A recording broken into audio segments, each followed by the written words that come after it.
Yo, what's good? What's good? Sorry, but not sorry. Boxing Talk Wednesdays, man, with CamJNetwork, man. We back, man. We back. It's Wednesday, man.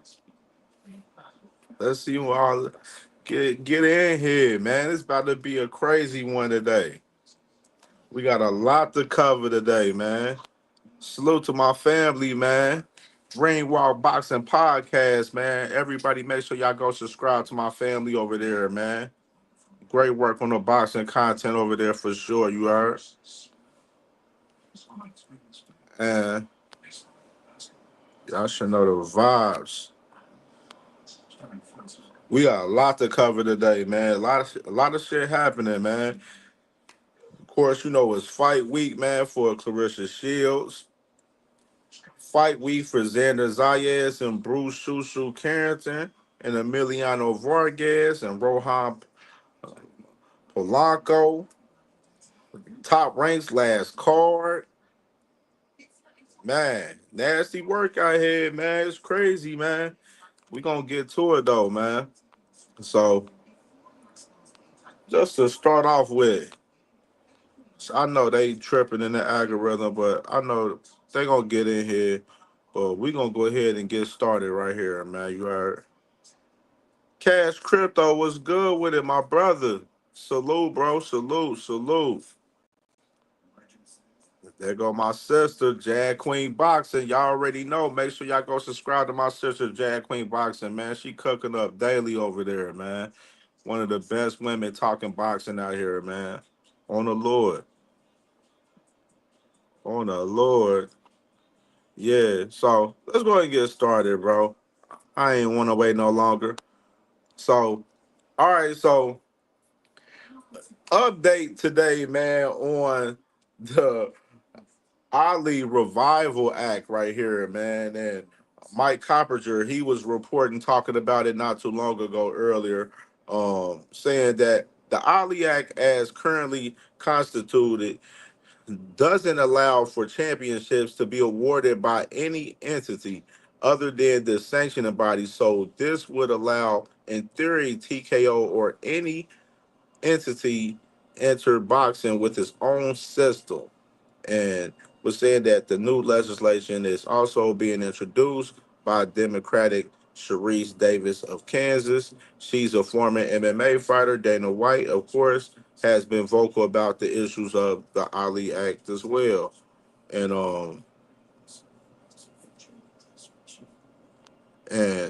more context to it. Moving on slow today. Stranger are tripping today.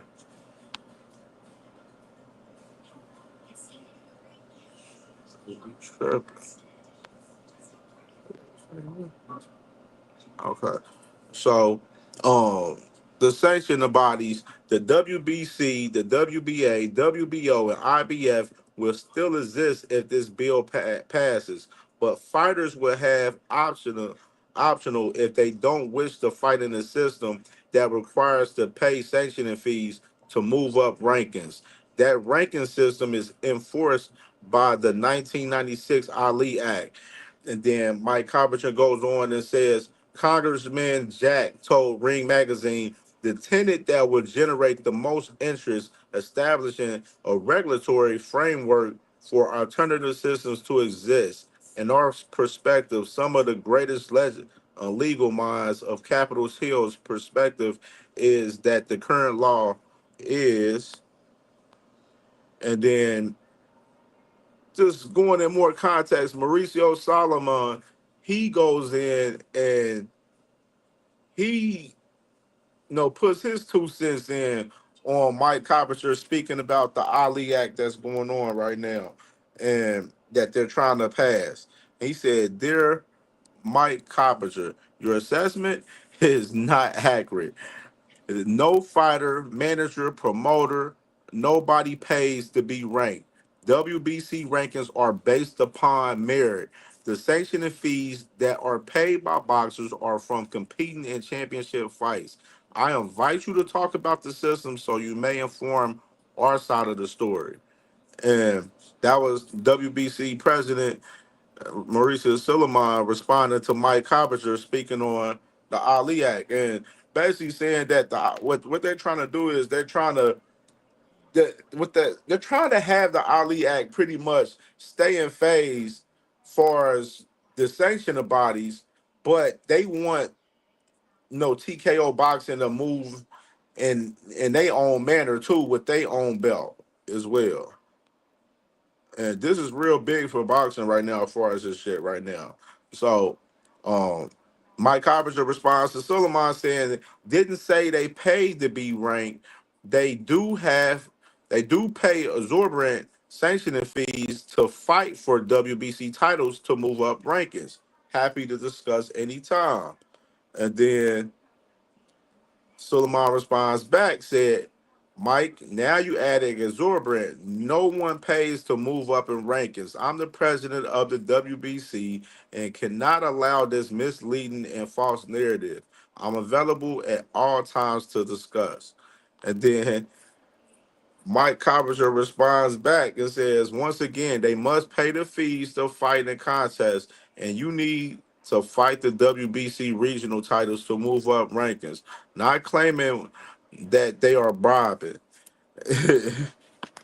So, let's see up in here, man. Ray B was good, bro. Was good. Was good.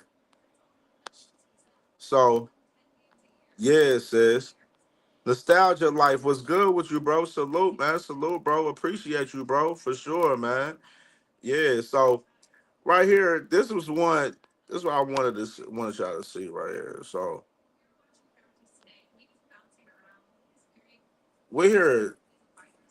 He says the Ali Act is currently constituted doesn't allow for championships to be awarded by any entity. So they said that with the TKOs, with the TKO shit, pretty much. I don't know why that one ain't uploaded. TKO is trying to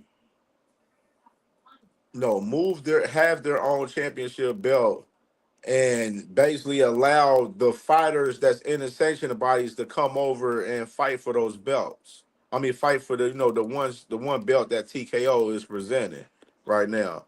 And I don't know if this shit gonna pass. You already know with the government, they majority Republican as it is. You feel me? And Dana White, he's trying to use some of his political ties to get this passed. From what I'm hearing, a lot of people believe it's not going to pass because the sanctioning bodies is totally reneging against it. You know what I mean? And this is a Muhammad Ali Act that's been here for a while. You know what I mean? And I don't believe they're trying to change that up right now at the moment. But y'all let me know how y'all feel about TKO trying to change the Muhammad Ali Act right here, man. They up here really trying to force their hand and move away from the sanctioning bodies with their company with belts and everything right now.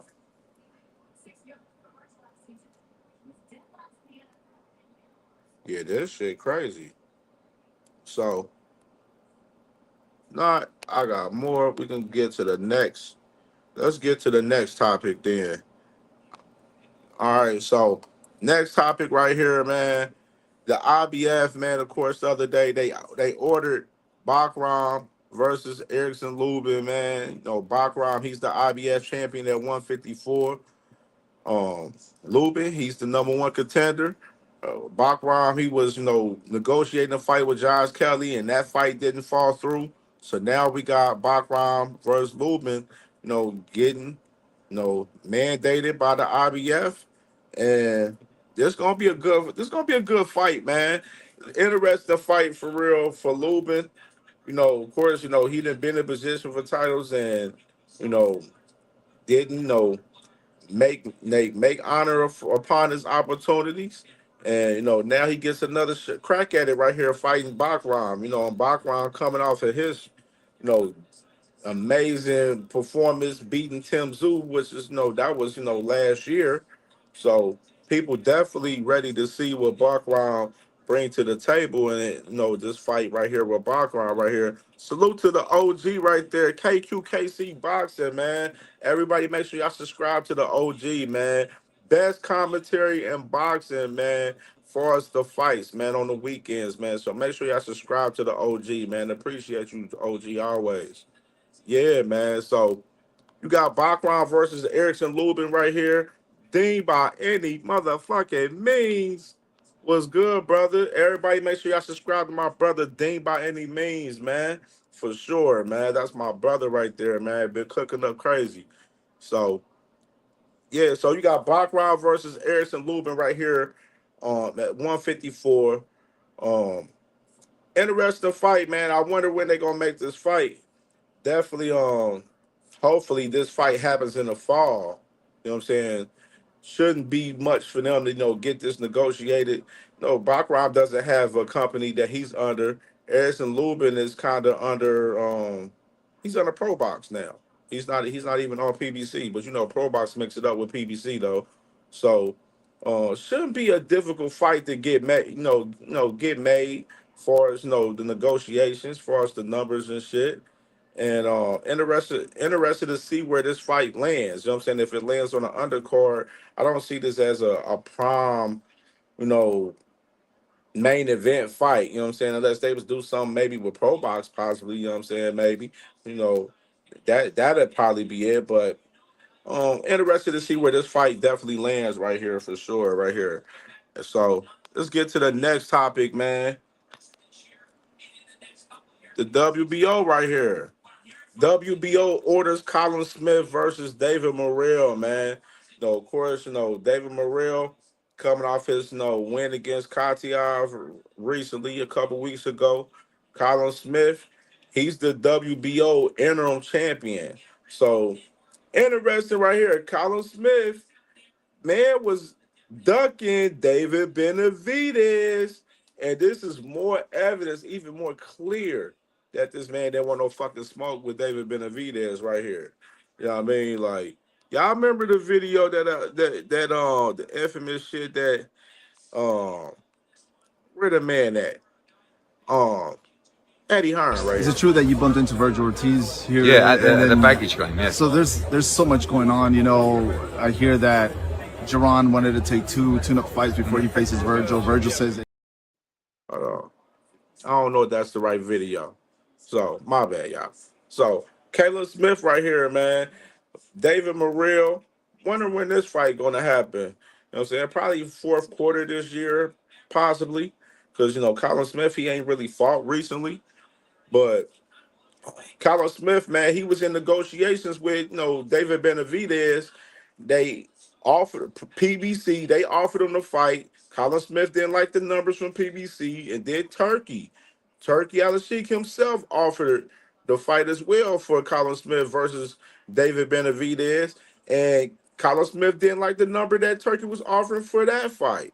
You know what I mean? And it's just known that Colin Smith didn't want no fucking smoke with David Benavidez, but now he getting forced to defend that WBO interim title versus David Morrell, and he may get what he want fucking around with David Morrell, man. David Morrell, yeah, his performance in that last fight, wasn't the best for sure. I gave him like a C plus in that fight, as far as just grade wise in that fight with Pacquiao. I thought he could have done a lot better, but I think I got David Morrell. I think he can beat Colin Smith in this fight, personally. You know what I'm saying? That's just me personally. David Morrell definitely a guy that I think is very talented. And Colin Smith, he got the experience. He been in some good fights.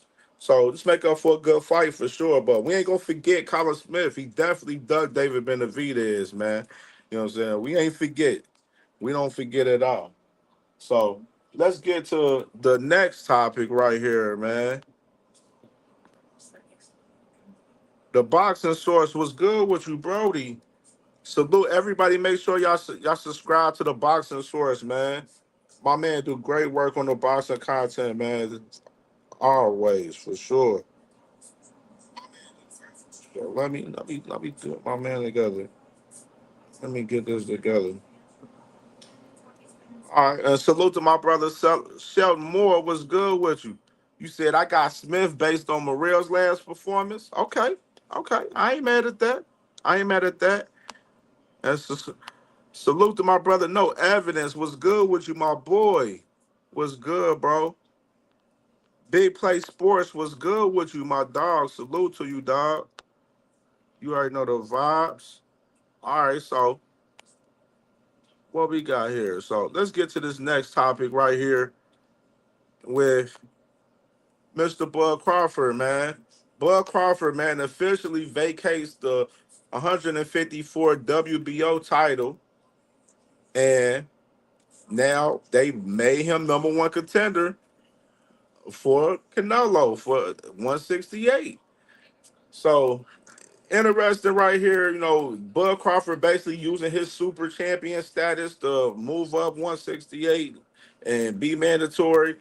I know I seen a lot of fans out there in boxing. They was pretty much like, "Oh man, well, Bud Crawford gotta, he gets a chance to move up, two weight classes and stuff like that." I'm like, well, I mean, right now, this is my personal opinion, man. I think this is Bud Crawford's last fight. So, and he putting all his chips all in a row for this fight right here, man. And going all out, man, going with a big payday versus the man Canelo Alvarez right here, man. So it's just real interesting right here how this just shows you how the sanctioned bodies moves, bro. The sanctioned bodies, they do what they want, man. Like you know what I'm saying. As long as you paying that bag, they don't give a fuck for real. Like and Bud Crawford, and they basically celebrating Bud Crawford for his amazing career that he has had, being two-time undisputed and everything. And the WBO, they love Bud Crawford, so definitely putting him in place right here, number one contender at 168 for the WBO is not a surprise to me at all. You know what I mean? And it just shows you how the sanctioning bodies move, man. They be moving well, man, for sure. You know what I mean? Hold on, it's up my brother William Old School in the building. William Old School, what's good with you, bro? Salute, man. Everybody make sure y'all subscribe to Angry White Man Boxer Podcast, man. My brother William Old School and D1, man. Subscribe to them. Autism Boy, what's good with you, man? Subscribe to my brother Autism Boy, man. He be talking good on the NBA. You know what I'm saying? Salute to my dog right there. Got people coming in here. So, all right. So, let's get to the rankings right here. So, you see with the rankings right here at 168, because they just updated all of the WBO rankings, but I'm just going to show a few. I ain't going to show all of them. But here goes 168. You see Bud Crawford, he's number one. And of course, Hamza Shiraz, he coming off the win versus Balaga. He's ranked number two. You got Diego Pacheco. He was at number three. He actually was at the two spot, I believe. And but they, matter of fact, no, he was at the one spot before. They just updated the rankings and they moved him back to three now. And you got Hamid McGill, he's at four. Jacob Bank at five. And got the rest of the list right there. Edgar Berlanga at number 11 right there. So there goes the 168 rankings right there for the WBO. Of course, Bud Crawford, the big news with him being at number one, at right there, which is not a surprise. He already had, the title already intact anyway, so it really didn't fucking matter, to be honest. But that's what you got right there for us, the 168 rankings right there for us, the WBO. And then we're going to go to another one. And this is 154 pounds right here for the WBO rankings updated right here. Of course, you see the title was vacant right here. Of course, Sebastian Fundora, he vacated the WBO title so he can fight Tim Tszyu because it was a bigger money fight. And, the WBO at the time before he vacated, they was ordering Fundora versus Xander Zayas. And pretty much Fundora, he wanted the a bigger money fight instead of Zayas, went vacated the WBO, and now you got the title vacant, and you got Xander Zayas this Saturday fighting Jorge Perez this Saturday for that vacant WBO title at 154, and I heard Sebastian Fundora might want to double back and fight the winner of this fight. PBC top rank, they working together with some fights and stuff like that. So they was already negotiating this fight before, you know, Fedora ended up deciding to go ahead and vacate. But you already know we got Xander Zayas fighting for that title this week. And then you got Josh Kelly, he's at number 3. New entry in here. The new guy that ain't fought at 154 yet, Jerron Boost Ennis. He's at number 4 at 154 in the WBO ranking. So the real interesting right there with Boost right there as far as the movement with him being in the WBO.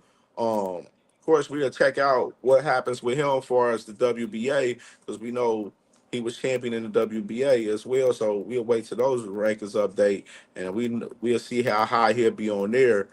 And but Boots right here at number 4. Of course, you got Erickson Lubin at 5, Serhii Boychuk at 6, and some interesting right here pertaining to Serhii Boychuk right here. Like I was hearing that Boots and them they was looking to fight Serhii Boychuk, but Serhii Boychuk they're more so trying to wait around and see if they can get that rematch with Virgil Ortiz. And salute to my brother. That's my brother L Dub. What's good? Salute to my dog L Dub, man. Make sure y'all subscribe to L Dub Boxing, man. And make sure y'all check out his website, ldubboxing.com, man. That's my brother, man. The plug, man. Salute to you, bro. So you already know the vibes. Yeah, Serhii Boychuk, man. I heard that he wasn't, he's trying to wait around for the Virgil Ortiz fight pretty much. And that definitely is interesting in that fight for us that of course, you see Keith Thurman right there. Keith Thurman, he's number 8 in the WBO. You know what I mean? So, of course, you got Keith Thurman. He been, calling out Boots, this past weekend. So, and I got a video clip I'm gonna share about that from him shortly with him. And yeah, Keith Thurman right there at number 8. You got Madrimov, he's at number 9. You got Charles Conwell, he's at 10.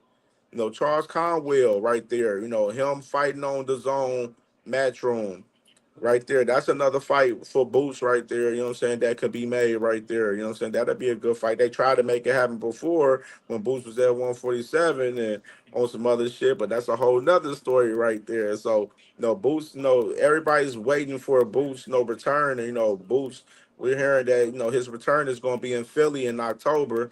You know what I'm saying? Another hometown fight. And, Boychuk's off the table. Of course, Lubin, um he got ordered with Bakhram. Josh Kelly. Yeah, we don't know about him. You know what I'm saying? Like that'll be different. Keith Thurman. The name the fight I would love for Boots is fighting Keith Thurman. Real shit. You know what I'm saying? Keith Thurman popping that shit. Hey, that'll be where it's at right there. Keith Thurman, man. I like that fight right there. Boots and Keith Thurman. And that wouldn't be a tune-up, by the way, just to let y'all know, by the way. Boxing Hacker was good with you, bro. I see you in the building. I know you see the title and you starting to look at it, huh? Right. Paid in Full was good with you, bro. Big Bob Gunn was good with you, bro. A1 Hoop Zone was good with you, bro. I see y'all in the building, man. Yeah, man. So interesting right here. What y'all think right here?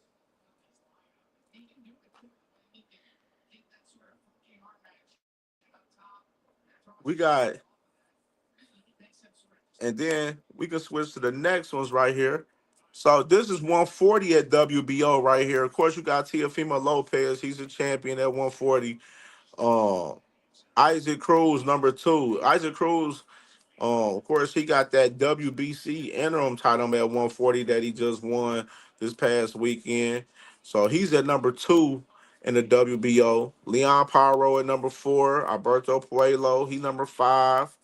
Arnold Barbosa at number 6. Even though I heard Barbosa was possibly going to 147 though recently though. So kind of interesting with that one though. Of course, Jermaine Ortiz at number 11. Dalton Smith at 8.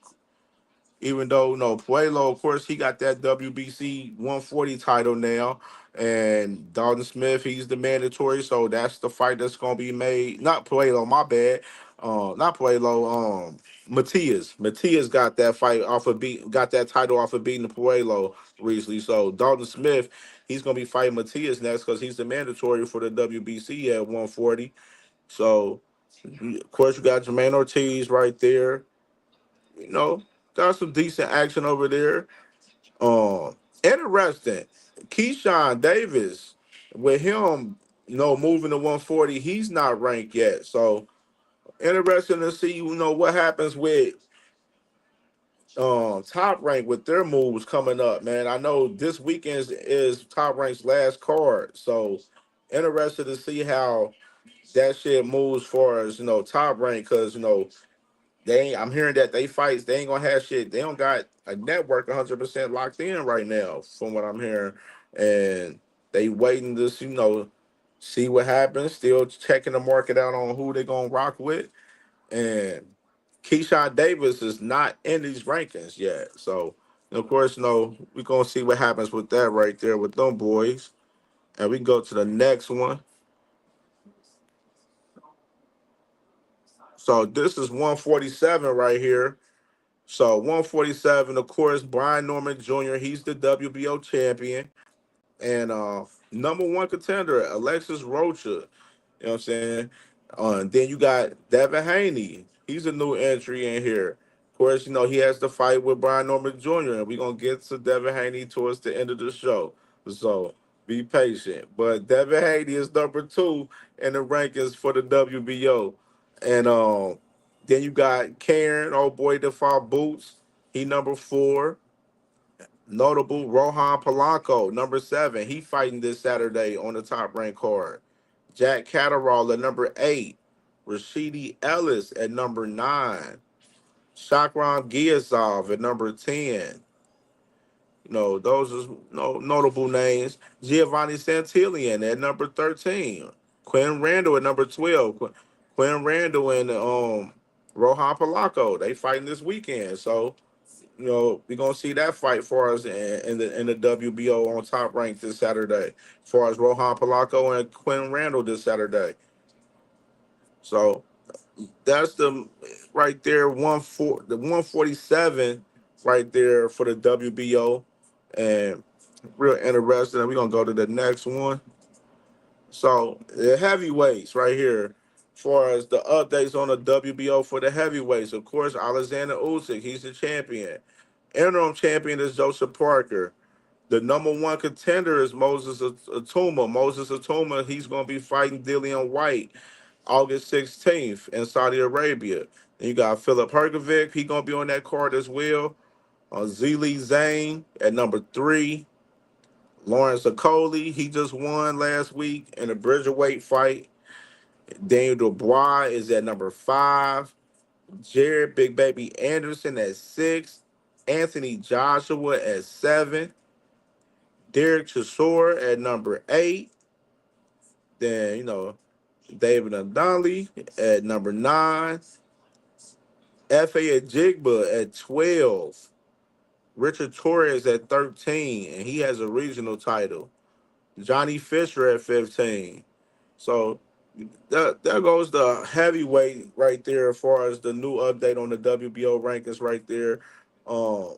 Like I said, Joseph Parker and Usyk, that's a fight that I feel like should be next for Usyk. I know a lot of people asking what's next for Usyk and everything. I felt like Joseph Parker is, he deserves that shot. You know what I mean? He is supposed to fight Daniel Dubois, and then Daniel Dubois got sick and couldn't fight him, and then he ended up fighting Bacoli. You know what I'm saying? It ain't his fault that Daniel Dubois got sick. You know what I mean? He's in position. He has that interim title. Usyk, he done already done beat Fury. He done beat Dubois twice. He done beat AJ twice. Joseph Parker should be the one to get a crack at it, man, in my opinion. You know what I mean? Like, it only makes sense for Joseph Parker to get his shot at the title ahead of those guys. You know what I'm saying? Fury don't deserve no third fight with Usyk unless Usyk trying to chase some money, some more money. Which is I don't think money is a big motivation for Usyk personally, in my opinion. You know what I mean? So I feel like WBO, hopefully they end up making this fight and mandating this shit, and then this be the fight that be next for Usyk. You already know, these title holders, they ain't gonna be wanting to hold them, let these motherfuckers hold undisputed for too damn long. So you should already know the vibes. But yeah, man. Oh shit, I ain't mean to do that. Let me get. Oh shit, no. Oh shit. Oh shit, my bad, nostalgia life. I was like, oh shit. I done pressed the button on my shit and then it fucked up. Okay. So who in the building? Sports prediction 101. What's good with you, bro? What's good with you, bro? And here goes a guy that wants smoke with Alexander Usyk right here, man. No, Ajit Cabiel. He says for the fans and all boxing fans, this is the best matchup. Two guys and have who have never lost in their careers. He's number one in the world. I'm number four in the rankings, in the ring rankings. Why not? I am 26 and 0. He is 24 and 0. Let's go. Maybe Turkey LSC can make it happen. I'm ready. So you got Ajit Cabiel calling for Alexander Usyk right there, man. And me personally, man, like I said, I like Joseph Parker, man, more so. I like that fight next for Usyk more so than anything, man. But I wouldn't mind seeing him fight Ajit Cabiel for us the style, man. You know what I'm saying? Cabiel, he's crafty. You know what I'm saying? Definitely crafty with the body work. So I wouldn't mind if he wouldn't fight Ajit Cabiel either, man. Like I think it's time for Usyk to get some different smoke, man. And Usyk, he look like he ain't stopping no time soon, man. He gonna take some rest and figure out what he gonna do on his move and go from there. You feel me? So, that's it right there with Alexander Usyk. Now let's get to another update right here.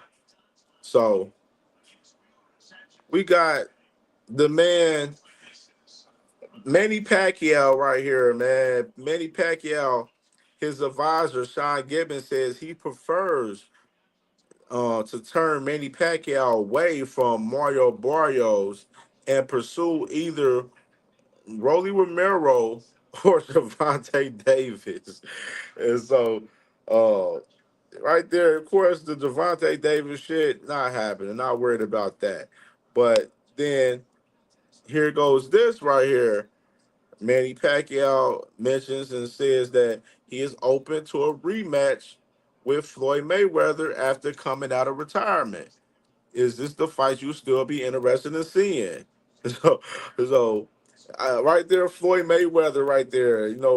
Manny is still won that fight too. So Manny Pacquiao, his options, he won Rolly or he won Mayweather. And of course, the tank shit, that shit you already know. I'm shooting that shit down out the gate, man. You know what I'm saying? That ain't happening, bro. So like, you know what I mean? So we ain't gotta worry about that one, you heard. But right here, you got Rolly Romero right here.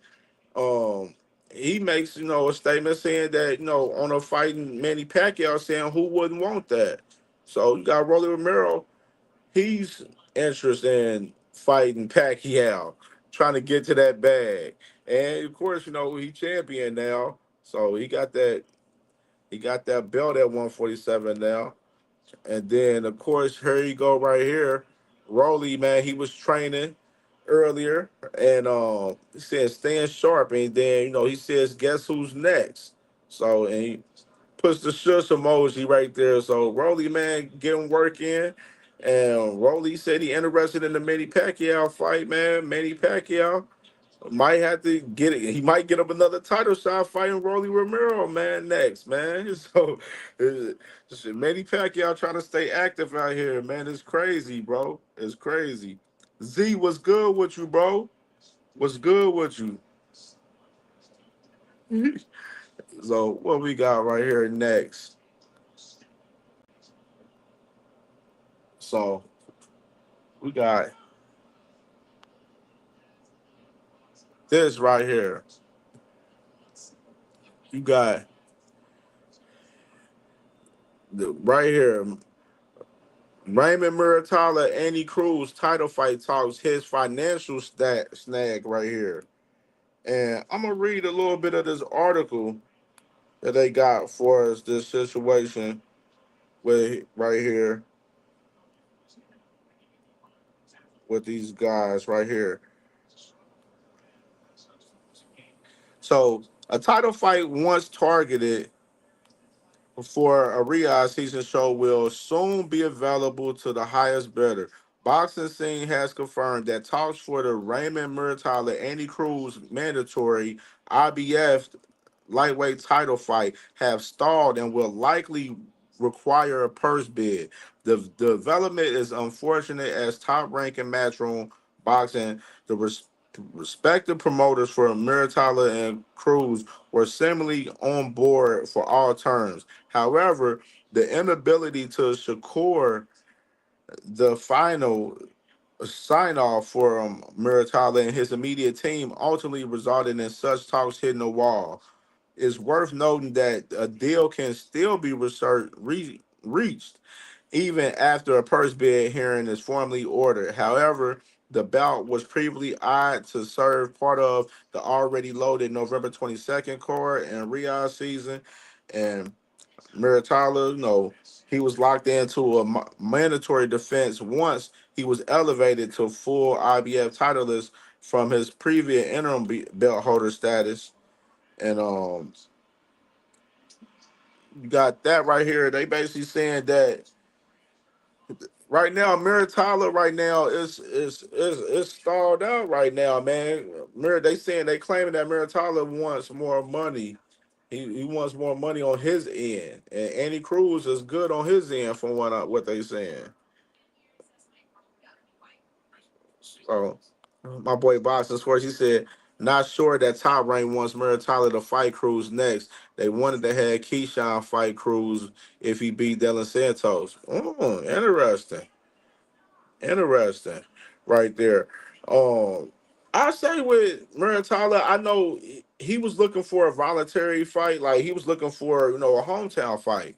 But, you know, they end up mandating this fight right here with Muratalla and Cruz, and it looks like this fight is going to be heading to a purse bid. And I'm interested in who snagged this fight among the two between um Muratalla and Cruz. You know what I'm saying? As far as top rank and matchroom, you know what I'm saying? Which one is going to outbid each other for this fight? Because of course, Turkey he can bid for the fight. But how much interest does Turkey have to bid for this fight, though, in particular? That's the question. You know what I mean?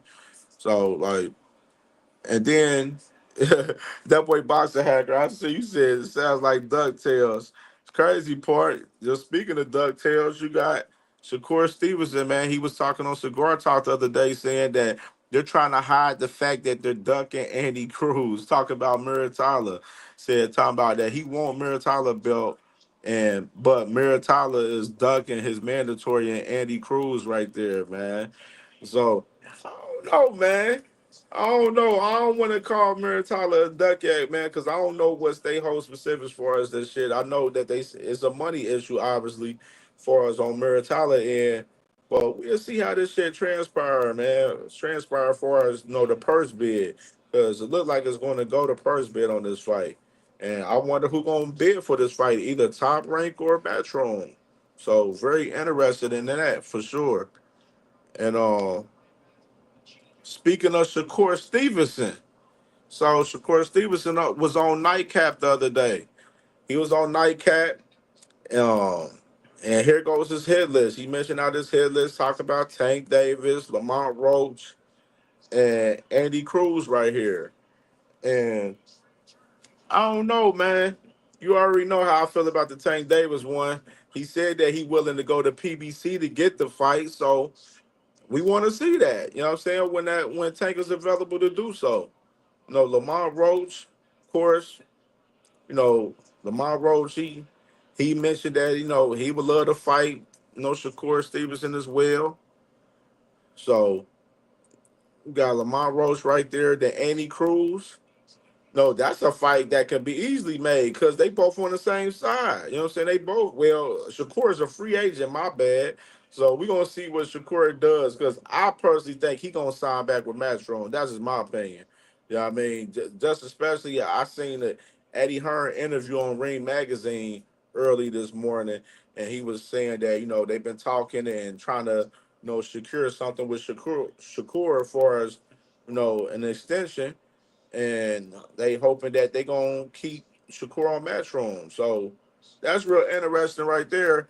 You know what I'm saying? I think Shakur gonna end up fucking around staying with Matchroom, in my opinion. That's just my personal opinion. Define irony. What's good with you, my brother?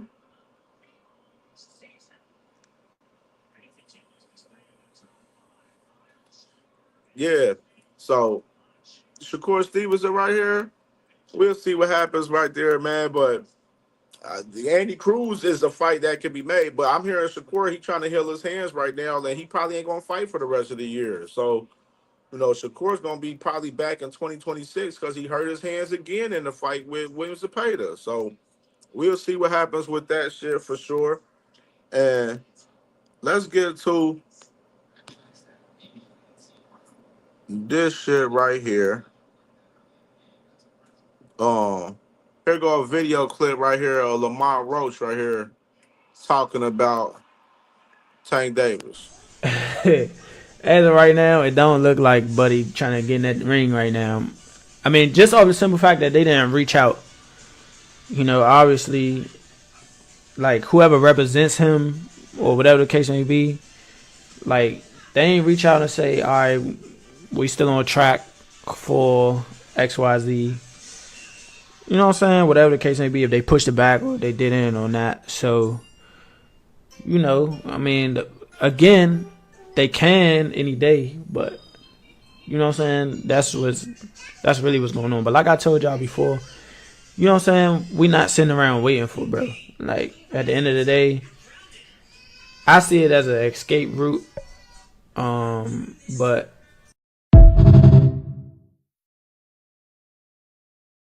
So there you got Lamont Roach right there talking about the Tank fight, saying that they don't know about the fight right now, that he ain't heard from PBC. And me personally, from what I heard in general, of course, shout out to my brother Knockout Boxing. Knockout Boxing, he reported that, of course, Tank, he got court next week, July 29th.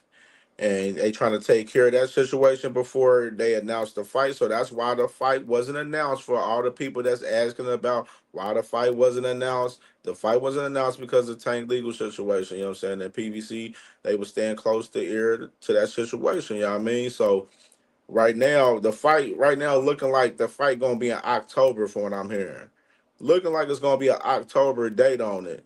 Now, of course, Knockout also reported that Coach Calvin and Coach Kenny, they both, they left Florida and they back in Baltimore. And of course, I heard as well, Lamont Roach, he was leaving Florida as well. You know what I mean? So right now, the fight is kind of just on hold right now due to Tank's legal issues right now. So all the commotion about it. Everybody like, oh, what happened to the fight? I mean, they didn't announce it because of the fact that Tank got his legal shit going on right now, and you just gotta let Tank handle his legal shit, and then hopefully we get some good news on that situation, and then we get the fight. Well, it ain't really too much to say about it, personally. August 16th is done. August 23rd and 30th is done. This fight is definitely looking more so October from what I'm hearing. You know what I mean? So we gonna get, Tank Roach possibly in October. Then I did hear Lamont Roach is possibly looking to move on from the fight. Now, Lamont Roach moving on from the fight, I don't see it happening for real. I mean, ain't nothing but what a couple of months. So like, I understand his frustration as far as the situation. You know what I'm saying? Tank, of course he got into the situation. He got to handle this shit and take care of this shit. You know what I mean? So I mean, where he gonna go? He can't fight Shakur right now. Shakur ain't fighting no more the rest of this year. You know what I mean? What he gonna do? Fight somebody at 130? You know what I'm saying? Go back down and defend his title, fight his mandatory or something like that? Or he gonna try to move up to 140 and try to challenge one of those guys and shit, or go to 147 like he said he want to do, fight guys at 147. You know what I'm saying? Like Roach ain't going no fucking where, man. He gonna stay put right where he at and wait for that tank fight. Like, you know what I'm saying? Like, it's just that simple, man. Facts. Tommy J said it just right there. You know what I mean? Roach ain't going nowhere. He ain't going nowhere.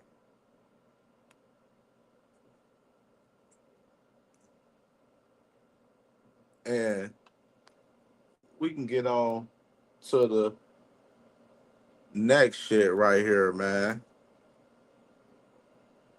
Shout out to my brother David Lynch, man, in the building. What Boxer Hacker say? He said Rose could fight Gary Russell. Gary Russell about to fight his mandatory, Andy Hiroka. You know what I mean? So he got that fight next. And Gary Russell said, shit, I handle my shit. You got to fight. He said they could have got it on sparring. You know what I'm saying? Get ready for each other's fights. But Gary Russell, he'll definitely fight Roach for sure. But big Gary won't smoke with Lamar Roach too. You feel me? The big Gary won't smoke as well. Like the boxer source, he said, I know someone who would like to fight Lamar Roach. Yeah, facts, Gary. Gary Jr. brother. Yeah, that's what I'm saying. He won't smoke. But Lamar, he downplayed it. He downplayed Gary Russell Jr. off his performance last week. Talk about, man, telling Gary Russell Jr., don't never call out my name. Talking about, I ain't checking for dude. Basically saying Gary Russell Jr. ain't a worthy opponent.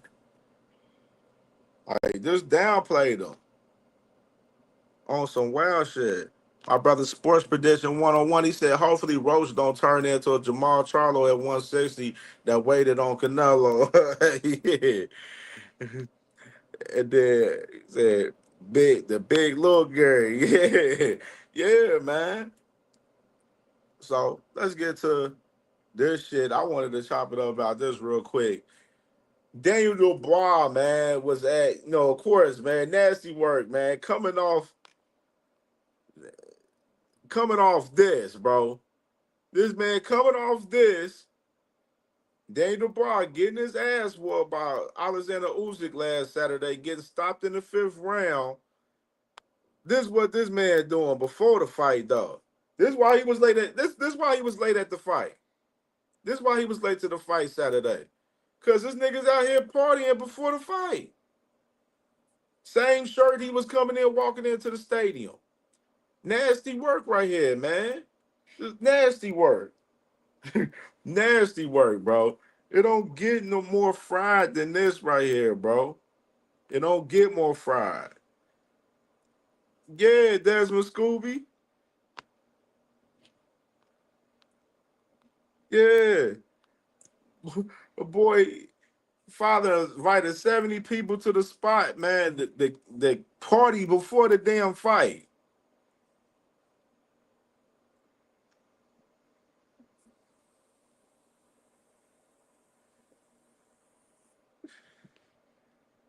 Boxing Source, you said he did the same thing before the Joshua fight. Yeah, I did hear that too. I did hear that. Yep, I heard that. I heard Eddie Hearn mention that in his interview earlier because he was talking about this shit too. Nasty work, bro. Daniel Dubois, man. I don't know where he goes from here, man. I don't know where Daniel Dubois goes from here, man. You know what I'm saying? He definitely gonna have to get his confidence back though. Probably in a good little tune-up fight on his way back, getting cracked like that by Usyk last week. Nasty word.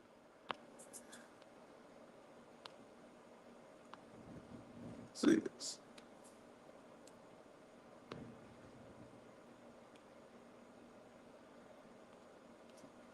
Said Boston said he has autism. He needs people to hype him up, or else he would be nervous as hell. Oh wow, really? I ain't know that. That's news right there. Oh, that's crazy. That's crazy. What we doing? All right, man. Let me play this. Let me play this Keith Thurman clip. Didn't want Timo. Boots doesn't want Ortiz. Hey, Boots, what do you want? Yo, hold up. Champion. Hey, champ. Champ. Who do you want? You want champs or you want chumps? But someone told me the other day that he was saying he wants to move up and get 2 tune-ups? Undefeated champion getting tune-ups? Did you pop your bicep tendon? Did you twist your ankle, bro? What happened? Oh man, look, you beat Stanley Otis. But you don't feel comfortable at 147? Hold it down. You was holding it down, pimp. Hold it down. But you want to come up, and then you don't want champs? You want chumps? You want tune-ups? I'm confused, man. They say most people don't know shit about boxing, and all of a sudden, I don't know nothing, bro. I don't know why this boy be acting like that. How you turn down fights, bro? Good fights. Money on the table. I feed my family, bro.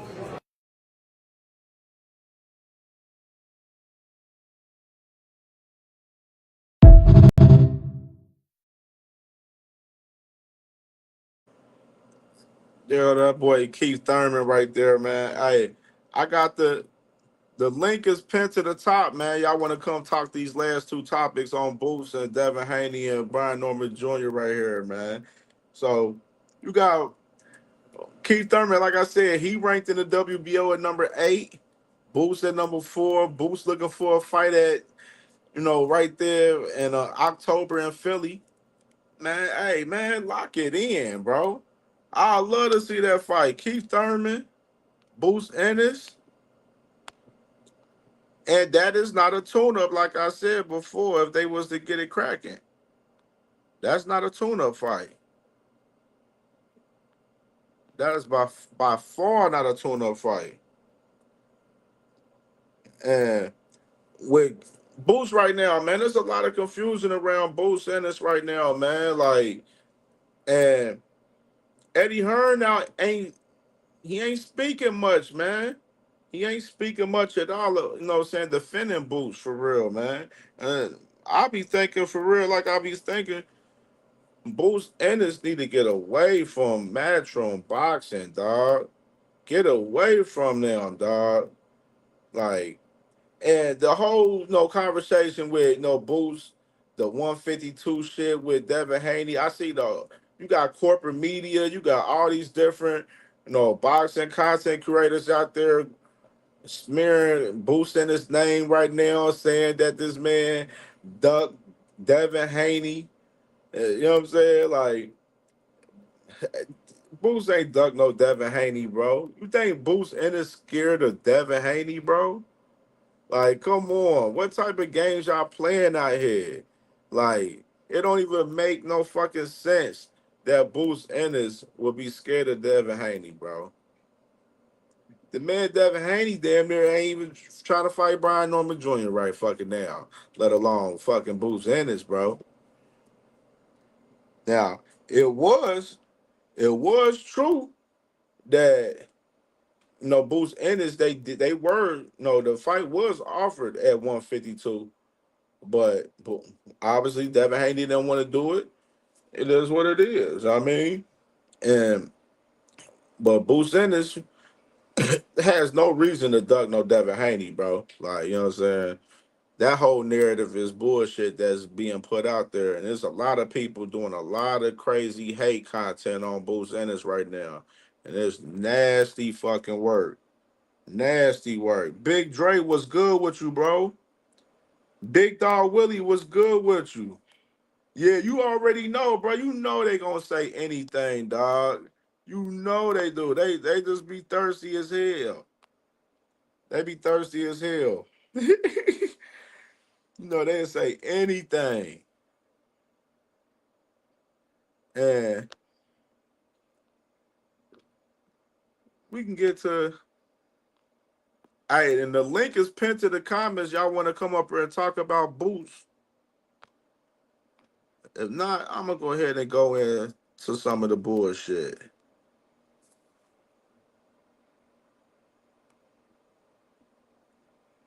Let's get into some of the bullshit. So, my brother William Old School was good with you, my guy. What's happening? What's happening with you, brother? Fucking heat got me cooked from today, bro. Oh man, I already know it's probably definitely hot down there where you at, brother. Dude, it's been in the 90s all fucking day, and then it's like fucking 100% humidity. I walk out the door, I don't even do nothing. I just get in the truck, and I'm literally wet to my underwear. Facts, Anyway, facts. uh, look, bro. Problem with Boots is he's just like Tank. He don't like talking. And as long as Boots ain't gonna speak up for himself, Eddie's just gonna do what he's gonna do, and he's gonna make him look bad. Exactly why I said he should have never signed with him in the beginning. He literally ruined fucking Andrade's career, you know? Took the best years out of Andrade and got him no fights. Which is why I never wanted Boots. Hell, I didn't even want Shakur to sign with him. Facts. Dude talks a good game. That's why I call him the used car salesman of boxing, because he can talk his ass off. But he has nothing to back up anything he says. You know? Facts. I Facts. mean, how I've been many saying it for the champions has he long kept time. and made popular and kept them in the limelight? Tell me one. Man, he over here riding off of Bam and Boots right now. But then when it comes to when they slandering Boots out here in public and all of this shit, Eddie Hearn is nowhere to be found. Nowhere to be Yeah, found. he don't give a crap because it's not him. I bet your ass if that was him fighting, he'd damn sure be blowing a stack about people not talking up for him, though. Facts. Facts. Well, Facts. as far as Devin goes, bro, I said he should have never took the Brian Norman fight to begin with, dude. If he actually gets in the ring with this dude, look, it's not going to be good for Devin. Devin can box his ass off. Don't get me wrong, but all it takes is one from that kid, and that kid lands on him. Especially if he lands a goddamn left hook, Devin's in trouble. Now, here's the thing. When that happens, be prepared for Ryan Garcia 2.0. Because Victor Yep. Conte ain't going to let him go down like talking about it. What do you Facts. think? What do you think? Man, I'm telling you, I said that boy Brian Norman, they gotta be careful. Just be careful with whatever they doing. I take videos of me taking my shit, taking my test. You know what I'm saying? Like secure the shit at all costs, at all fucking costs. You know what I mean? Because them boys, they definitely gonna be trying to pull some fast ones on you. They definitely gonna be pulling some fast ones. Dude, I remember Victor Conte talking about all somebody has to do is find one of your friends is disgruntled, pay him some money, put some crap in your toothpaste, and this is how this dude thinks. You know? Facts. I mean, that came out of his mouth. So yeah, Brian Norman better watch everything he puts in his system. Every drop of drink he gets, don't take it from nobody. Go get it himself or his daddy get it. Every piece of food he eats better be watched. Facts. I seen earlier. I seen what's it called it post. Well, I seen the live. I was watching the live. I was back in the cut though, watching Upper earlier talk about he was showing Blue Blood and Shane Mosley earlier, man. And Shane Mosley was, basically telling the whole situation and shit, breaking that shit down on some shit. That shit was wild. I didn't see that yet. I've been working.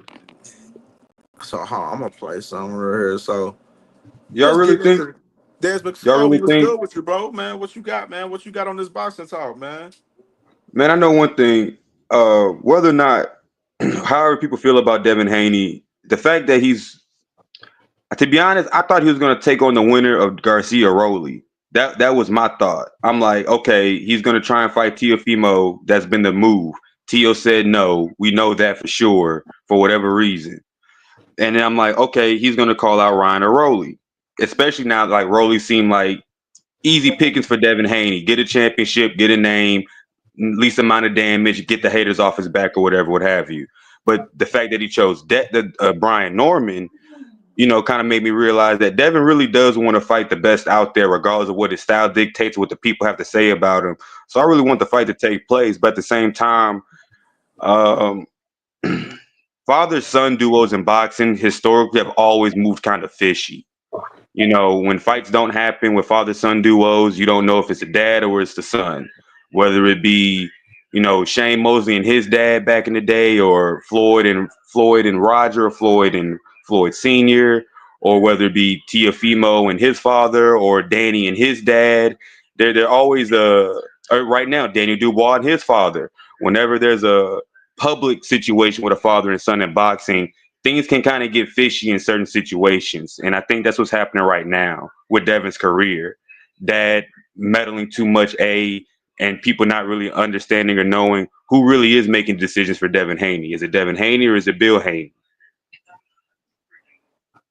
Man, shit. The way it is, it's definitely Bill for sure. Definitely Bill. Yeah, Devin, you heard Devin himself. He said, "Hey, whatever my dad say, uh, that's the word. yeah, yeah. That's the word. His word And is bond. Whatever he says on my behalf is that's what it is." and dealing with that, you have to deal with the consequences of when your dad say off the wall shit, and you're just like, really, bro? Danny Garcia had to deal with that. Teofimo's had to deal with that. It's kind of been the history of, sadly, boxing when it comes to father and sons. Even Joseph Benavidez and David Benavidez have had to deal with their father butting into their careers at times.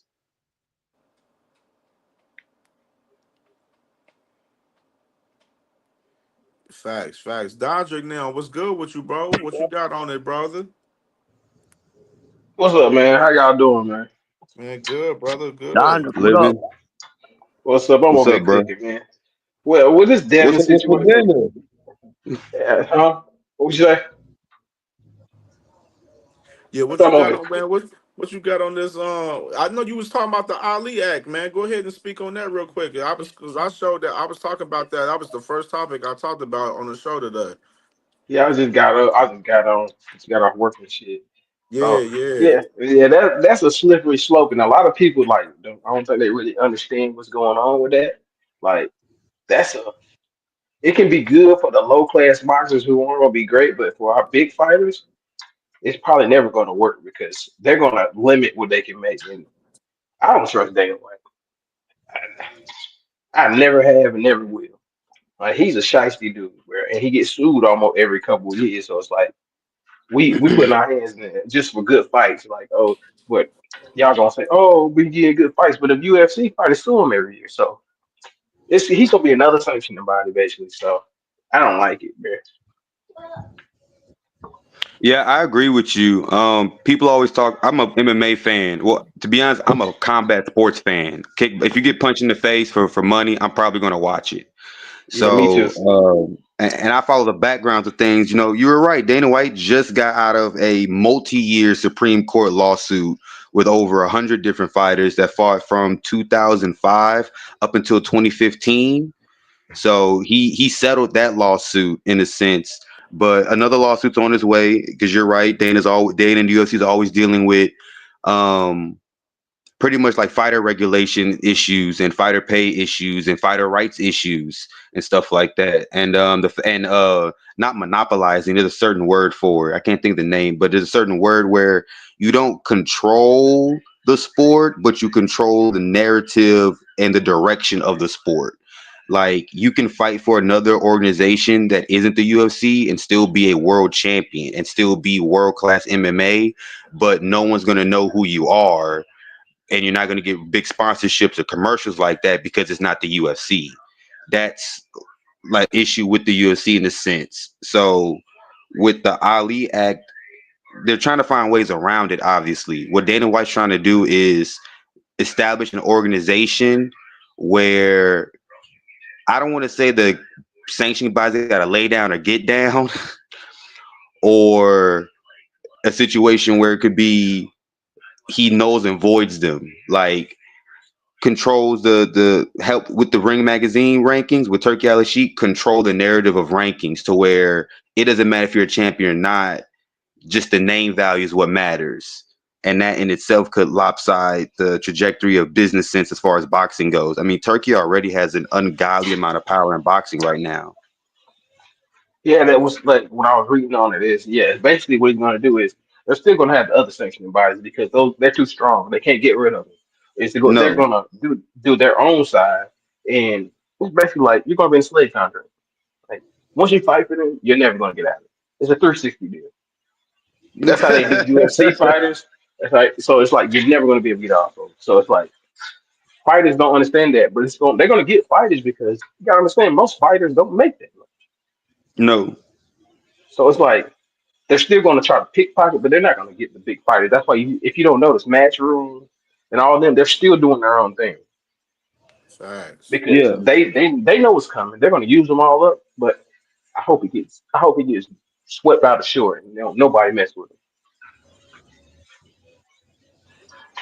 Yeah, man, and I ain't sure that the Republicans gonna pass this shit either. Like I Oh, know they're gonna Dana pass it. They're White gonna try to pass use it. his political ties with shit, but for what I'm hearing that the Republicans is not going to pass this shit. Yeah. Hold on. Thomas Hill, what's good with you, brother? Hey yo, what's good, man?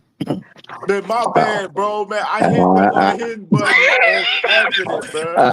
I My just bad, came dog. up, dog. I just My bad. came I up to did that shit for apologize for fucking whatever a you, brother bro. done ever I did did it to for my. nostalgia life, bro. Come back in here if you ain't in here, man. Thomas Hill. Shout out my good brother Will I Am.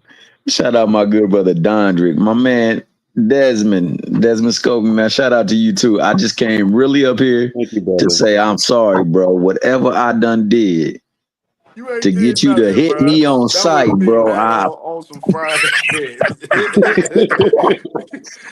I was chilling. I said, I was like, bro. I did it to nostalgia life on accident too, man. Like, my bad. It's nostalgia life. You listening, man? Hey, I got you. I got to run back up too, man. Hey, all I was trying to do was share a classic moment from Jada Kiss, dog. I didn't mean no harm, no Oh man, disrespect, dog. you I didn't good. want to change. You good, bro. I'm going to Man, eat dinner, hey, guys. Peace hold out. on. So while we all on here, shit. Let me go ahead and play this shit from Let's go ahead and get this shit. Talk about Devin a little bit. I mean, yeah, no, So he's put on good performances, but he's put on performances against guys we've never heard of. I don't know not one person on his resume. You know, we know that Top Rank has the best matchmakers in the game, and they've shown that time and time again. And I think that's what his resume shows. You know, so what's your take on Devin Haney talking about Brian Norman's resume, saying that his resume is Well, not all that good? This to nigga be honest, scared. well, This well, to nigga be scared. honest, well, to be honest, in my opinion, Devin is 50-50 right. Like he's half right and half wrong. Brian, if you follow boxing, you know Brian had skills, and he could fight. But was in that situation where he didn't have eyes on him.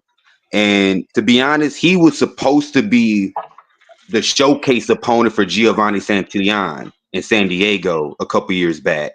You know what I'm saying? They didn't expect Brian to A, win, but then B, obliterate Santillan and literally have a Kodak moment squatting over old dude cold blooded, you know what I'm saying? Like a video game KO.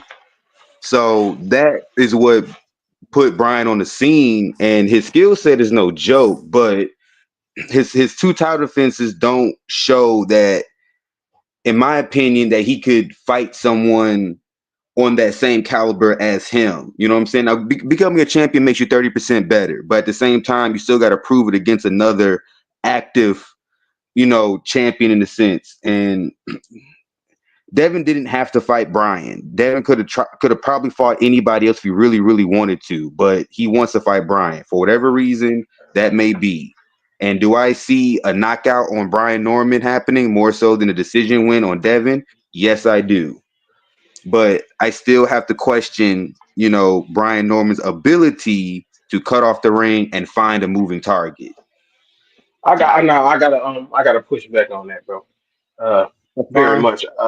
Yesterday I was on Ant McQueen. Everybody's cool. Ant McQueen, shout out to my guy on Yep. the Cashman's Corner. I was And watching it. we were sitting there watching the Brian Nolan fights. Brian Nolan has no problem cutting off the ring. He has no problem What? all this. Not hold on. Let me get mine out. Let me get No, mine out. continue. But it's a lot of misinformation coming on. Like people say he had a bad matchup against Quentin Randall. When we went back and watched it, it's like, whoa, he did way better than it looked. It just people gave him a bad look. Now, Top Rank did mess it up with Sancion because they thought he was steamrolling everybody. But then when he got his chance, he did what he was supposed to. He put that man out. So I like, and everybody keeps saying Devin was fighting anybody. I don't believe it. I believe Devin's a big capper. He was trying to fight a whole bunch of 140 pounders and 135 pounders. He wasn't trying to fight nobody at 47 because there's plenty of people at 47 he could have called out. And when he tried to fight Boost is at we told you he was trying to go up. Now it's a problem. He want to meet at 152, but you can meet people at 143 though. That don't make no sense to me.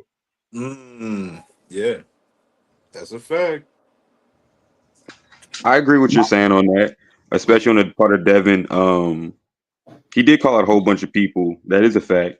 And I mean, Devin could have tried to fight anybody else. He could have tried to push for a fight at 140 or 147, or at 140 or at 140 with somebody else. I was just surprised that he chose to fight someone immediately to fight a champion at 147. I thought he was going to stay at 140. That was my thought. That's why I was kind of surprised that this fight even got announced and made, because I thought he was going to stay at 140. He can't make it 140 no more. And I'm gonna tell you why. He took that year off. That's And understandable. he didn't take care of his body caught up. He's naturally Yeah, a big guy already, so yeah, I could believe you on Yeah. that. I Right, he was want getting butt naked both fights at 140 with bucket Regis and naked. Ryan, just to make 140. So, you know what I mean, Yo, 147 was evident for Hey, him yo, for we just sure. seen dudes look like Skeletor for longer, so I mean, he looked a little lean when he was at the catch weight. I can say he looked that. nice against Ramirez. He looked healthier against Ramirez so, his last go around. so with the regards to the 140, I think that he stayed 4 fights too long at 35. If you I ask agree with me, that. and I think that Yeah, took its shelf life off of 40 drastically away from him. I So I agree with think that. so I think that making 40, like he probably with his discipline and his training and his dedication to his craft, he probably could make it, but it wouldn't be the best version of him. But I And think that's right why. now, Ryan, I Go feel you. I ahead. think right now Ryan's in a sad situation where he stayed at 135 longer than he should have, like you said, to try and get fights try to make fights happen that didn't happen till a lot later. And then now he's pretty much trying to play catch up with his own body. So to be honest, have we even really seen a 100% Devin Haney yet? That's a great So question. I don't think we ever going to see 100% baby because I think he probably stunted his growth. And Like the a best reverse death we're James going to Toney see, situation? yeah, right. I think that he stayed at 35. I think see, you say 4 fights. I think 2 years. He I was there think for I, I think I two mean, he was years. trying to chase undisputed at 135. He was trying to chase, somebody established at 135. I don't blame him, but at the same time, hindsight 50-50 is different. You Yeah, know, I think he should have. After that first time, they said he was saying he was struggling to make weight. He should have moved up. that so was Like that's a problem. Who was yeah, it? that was before I think that was the first Kambosos fight. Yeah, it yeah, was. yeah, And that I first think one both That was the fight where he looked like Skeletor. Like he literally looked like a exactly. cartoon character on the weigh-ins. like So that's if one. Go ahead.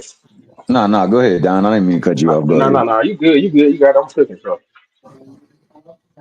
No, Oh, I'm gonna what play. I was Matter gonna of fact, say. let's play. I got another Well, clip of Devin right here. I'm gonna play before real you quick. play the clip, All right. can I go over the answer though? Huh, go ahead. Go ahead. I just because I won't even talk about what I was gonna say about Devin. As far as him calling a resume, resumes are valuable. I'm not gonna say that they're not. But the Facts. problem becomes when your resume is not stellar neither. But you want to make it stellar because you got a name or here or there or two. But we Right. know that everything else is like Flavor Aid. You got some Kool-Aid mixed in, but most of it's Flavor Aid. We I can't do agree. that with. Go ahead. Go Right. ahead. I'm glad you said that to play this clip too. Who has Devin Haney fought? Let's hear it. Vasily Lomachenko, Okay. Regis Prograis, Okay. Ryan Garcia, Okay. Jose Ramirez. Okay. I feel like I'm missing George Kambosos times two. Okay. Which, you know, this is something we're going to get onto. Jojo Diaz. Diaz. You know, we can go Gamboa, Jorge Linares. You know, we can go on and on and on.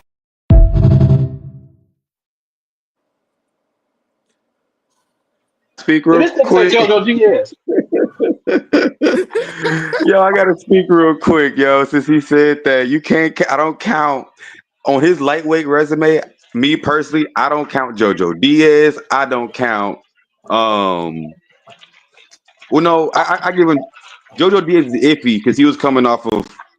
We thought JoJo was still nice at the time because he hadn't really he hadn't really lost like that. But I digest. You can't count Linares. You can't count Gamboa, and you can't really count Kambosos either because Kambosos didn't even fight a 100% TO, and we've seen what Kambosos has portrayed after that. You know, 2-0 in his last title fights outside of Devin Haney, stopped by Lomachenko, stopped by Hitchinson. So Devin's and then the 50-50 fight, depending on which day of the week you ask somebody, Devin won it. No, Lomachenko won it. So I mean, his lightweight resume is very sketchy. Facts. Facts. So with that, I would say this. He's speaking on resume, and they use resume because that's their measuring stick, but they also want to use it to disqualify them from being attacked. But here's the thing. You were favored in every single fight that you fought. You talk about somebody bringing folks up. Well, JoJo Diaz was one fight removed from 130, and you brought him up to fight him when there was plenty of other people that could have gotten that fight. I'm not saying this to downplay him. It's just like you're doing that to downplay this person to see why you're the one that people should have their eyes on for the favorite. But look, we know for a fact that in football, and I know you know football very well, Cam, there's a dude out of Concord de La Salle named Maurice, Jones? Play for UCLA? Yeah, Maurice Jones. Yeah, Jones Drew, right? Jones Drew. Yeah, MJD. Yeah, MJD. Bad Mickey Fricky. Because he played all the way up north in California, a lot of people hated on him. Said he wasn't playing nobody. He was just running shot on a bunch of people that didn't have no talent. Then we had this thing called CIF Championship, and he came down here and ran shot on powerhouses like modern day, St. John's Bosco and all them. And it was like, okay, this can't be no fluke. Then he go to college and run shot on the whole damn Pac-12. Then he goes to the pros and has a hell of a career. Like, and a lot of times we judged him like, oh, he was just overrated, or he was overblown, or he wasn't really playing against people. Now that stuff be happening. It be happening. Just, people are special when you see them do special things on the field. And I don't care if they're not playing against the greatest of talent.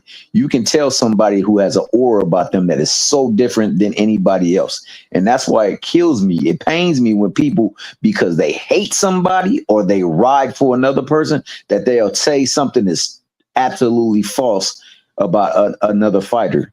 And that's crazy, man. I can agree with that. Another fighter, in my opinion, who if you look at his resume, you're like, man, has he really fought anybody? Is David Benavidez? If you like try to look at it and dissect it, but you can't say but David can fight. David can fight. David got a hell of a resume. Like you David can't. got a hell of a resume. He's been fighting all the motherfuckers. Canelo ain't even fighting. Yo, I get that, but I'm just saying when people want to try and dissect resume, like, well, look at, I love Demetrius Andrade. That was a big win for me, but other people try to downplay that victory. I think that the Morrell win's a big victory, but people try to downplay that victory. You know what I'm saying? Like, people, if you look at, you know why they do that though? It's because of Canelo. I know that he's a PBC fighter. Yeah, absolutely. Like they always gonna I have my grievances with Al Heyman and PBC. A lot of the PBC fighters. I have my grievances with Al Heyman and PBC, but you can't deny that you can be mad at their their ability to cash in on their big stars, but you can't deny they had fighters who could fight, like Gary Russell Jr. You know what I'm saying? Did they drop the ball on unifications and keeping him active? Yeah, but you can't argue that he can't fight because he showed at 37 years old he can still fight. You can't argue that David Benavidez couldn't fight, or Caleb Plant, or Keith Thurman, or Sean Porter, or I know I'm missing a couple guys, but Badu Jack. You may argue that they might not be active as much, but you can't argue that they can't fight. All those guys can fight. Hell, Badu Jack still active fighting. The thing is, PBC fighters are just as active as most other people, but they just get the most scrutiny. And instead of putting them in there with like 40 niggas who trash like Top Rank do, they'll put you in there with 20 people you can beat. But the only thing with PBC is they're gonna put you in there with somebody that can beat you most of the time. So if you want to make the money, but it's gonna be what it is. But it's like, well, no, I mean, like issues like, you know, with Big Charlo only fighting once a year and stuff like that, you know, or Leo Santa Cruz not fighting as active and stuff like that. There are many examples of fighters not being as active on PBC just due to there not being enough dates. Even PBC fighters mentioned their grievances with there not being enough dates. But you can't put Big Charlo in. That's a whole different situation. That's a suicidal man. Yeah, he got issues. Yeah, I know he got issues. That's different. Leo. And Leo probably didn't want to fight because he made so much money on my time. But he named this kid after Al Haney. Yeah, that's one of the things that I hold in their favor, because, you know, they wouldn't do stuff like that. But I think what they needed to do and what they should push forward to do is having regular public access to television instead of everything being pay-per-view. They got to get a few syndications on where they can put their fights for those people so that they can get that good card on a pre. They already talking about a September card with a big. They already talking about a free September card that's going to be crazy. Yeah, and I think they got a free PBC card on Amazon September 20th in California. Who's on the card? They ain't on the card yet. That's what I'm wondering right now, trying to piece. Oh, wait, September's around the corner, and they announced a card with not even a main event ready. That's kind of suspicious. Not really, because you can just do it at the beginning of August. Yeah. Okay. I mean, maybe if it's a free card, it's a free card. They don't care if it makes crazy amount of money. No, I guess so. Yeah. Okay, I'll take your word for it. Well, nobody says no. What the zone put on these trash ass cards, and they don't tell you anything about it. The zone just drop it. Here's some boxing for you. Enjoy. And it be ass. Okay, and that's why they're looking for a heavy lean on from Turkey because they have done it in the past. I think what we really got to do, and I'm hoping that, you know, they got to tie to the PBC, because I think that they got the greatest staple of fighters. They just don't have the greatest amount of spaces for the fighters. But I think that they should really, if they haven't already done it, get in contact with ProBox and how they put stuff on, because they give you quality fights. ProBox, the new Friday night fights. That's what I call ProBox. ProBox, the new Friday night fights off of ESPN. They dropping gems. Wednesday night fights. That's on Saturday. They all Saturday this year now. ProBox is the new ESPN, bro. That's what I say. It's like ESPN in the 2000s. They always drop in quality matchmaking fights. Some championship fights been really good. Even women's championship fights been solid. So I always try to catch a pro. That's where Omar Toledo came from. He, you know, this upset win on Chris Colbert. Angelo Leo. Yeah, what's good? What's going on? Yeah, Angelo Leo with his big fight against Kamagai. Yep. And Kameda. Yep. Roach came from there. But Omar just got cracked last week by Pitbull last week. Was that a week notice? Yeah, that was wild. It was on a week notice. I think he's gonna get beat up regardless. He wasn't gonna beat Pitbull regardless. That nigga's a goddamn crazy. Hey, but but we gonna get Sabril Matias versus Pitbull, like, because he's a new champ at WBC. That's a great fight to be had. Yeah, but he got to get the call. If they got to cheat him, they might cheat his ass. So getting back, let's 2 cents. What's good, says? Did you hear this man Devin talking about his resume? What up, y'all? I heard y'all. I want to hop up here real quick and give my 2 cents about the Devin Haney situation. Yeah, go ahead. I hear a lot of people saying Devin Haney is he's trying to get out the fight. He's trying to get out the fight. I don't believe he's trying to get out the fight. And I say that because one, and I know a lot of people gonna push back, but why would you take the fight? Why would you take the fight if you were gonna try to get out of it? He ain't got a choice. And that's what I'm saying. You always have a choice. No, he don't. He got a choice. How? Because this is the thing. I'm gonna take the fight and then try to get out of it. That's the same thing as not taking it. You might as well not take it because at this point and the things that he's doing is so obvious that he's trying to get out of the fight. So in my opinion, I don't think that he's trying to get out of the fight. I think him and Brian are trying to sell the fight. I could be wrong. I don't think that I do believe that theoretically Devin Haney should be able to beat Brian Norman. I heard Shane Mosley do a couple of interviews where he talked about Devin Haney and how he looked in camp before he fought Ramirez, and you know how he was doing this and moving and punching and doing this and doing that, but when he got in the ring, his mentality wasn't together. And Shane Mosley said that Bill told his son to fight like that because basically I know my son, and I guess he felt like Devin wasn't ready, which I don't think that was Bill's decision to make. I think Devin should have made that decision, and the fact that he didn't is the big question here about the fight, in my opinion. Yes, Brian Norman's big, he's athletic, he's strong. I do think he's kind of one-dimensional, and I think Devin should be able to outbox him. It's not Devin's skill that I'm so much worried about, as more as his mentality as to why he wouldn't win this fight. I Right. I think we agree. need to see I what's up don't. with his mentality, I don't. because I think it's a dangerous fight to take, because where he is mentally, he didn't even take his own mentality into the fight with Ramirez. He took his father's mentality in the ring, and that's a huge problem. That's a very big problem. And so I was just talking I about that. yeah, I think that that's really the issue. I'm not saying Brian Norman can't beat him, but a lot of people are on here talking as if it's not going to be a competitive fight, and I It's just don't not. think that that's true. I Um, think it's going competitive until he get beat. I think Devin Haney has more experience than Brian Norman. He has actual championship experience. He's been in big fights before. I think that will play a part. But my biggest thing is, and what concerns me most, which is why I think that you shouldn't have took this fight, is we don't know where you're at mentally. I would have liked to see him in another fight before he decided to take on a quote unquote challenge like this. But part of me believes that Bill Haney would not put Devin in this situation if he didn't feel like he could do it. Part of me wants to believe that, because to believe the latter, I just don't think that's cool. If Bill love his son like everybody say he do, I don't think he would put him in a situation like this. And have a repeat of possibly what happened with Ryan Garcia, and not because he's more skilled than you, but because you really wasn't ready mentally. And that's just my 2 cents about the situation. I totally don't agree with anything you said with the skill thing. Yeah, I think Brian Norman is just as skilled. I don't think either one of them are as like it's a big leap against each other. I don't think that. I've watched too much. I went back and watched like 5 fights of this guy. He's better than a lot of people give him credit for it. I mean, y'all think Yeah. y'all watched this fight once and y'all be like, oh, that's what he was, but y'all need to go back and watch his fights. Saying that he can't do things. His jab is just as good as Devin's, to be honest. And the thing is, y'all keep saying, oh, Bill wouldn't do that. Money make a lot of people do a lot of stupid shit. You know what I'm saying? And that's my opinion. But I believe that they didn't have nobody else to fight.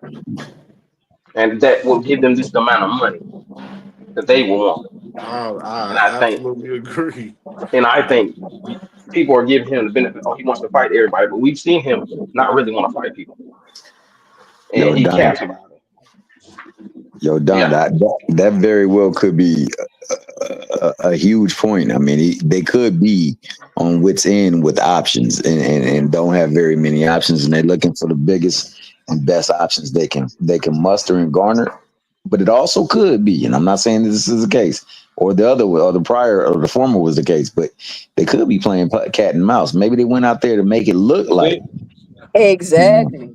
he ain't really confident. He really a shell of his former self, and just to get somebody to bite so they can actually put paws on somebody.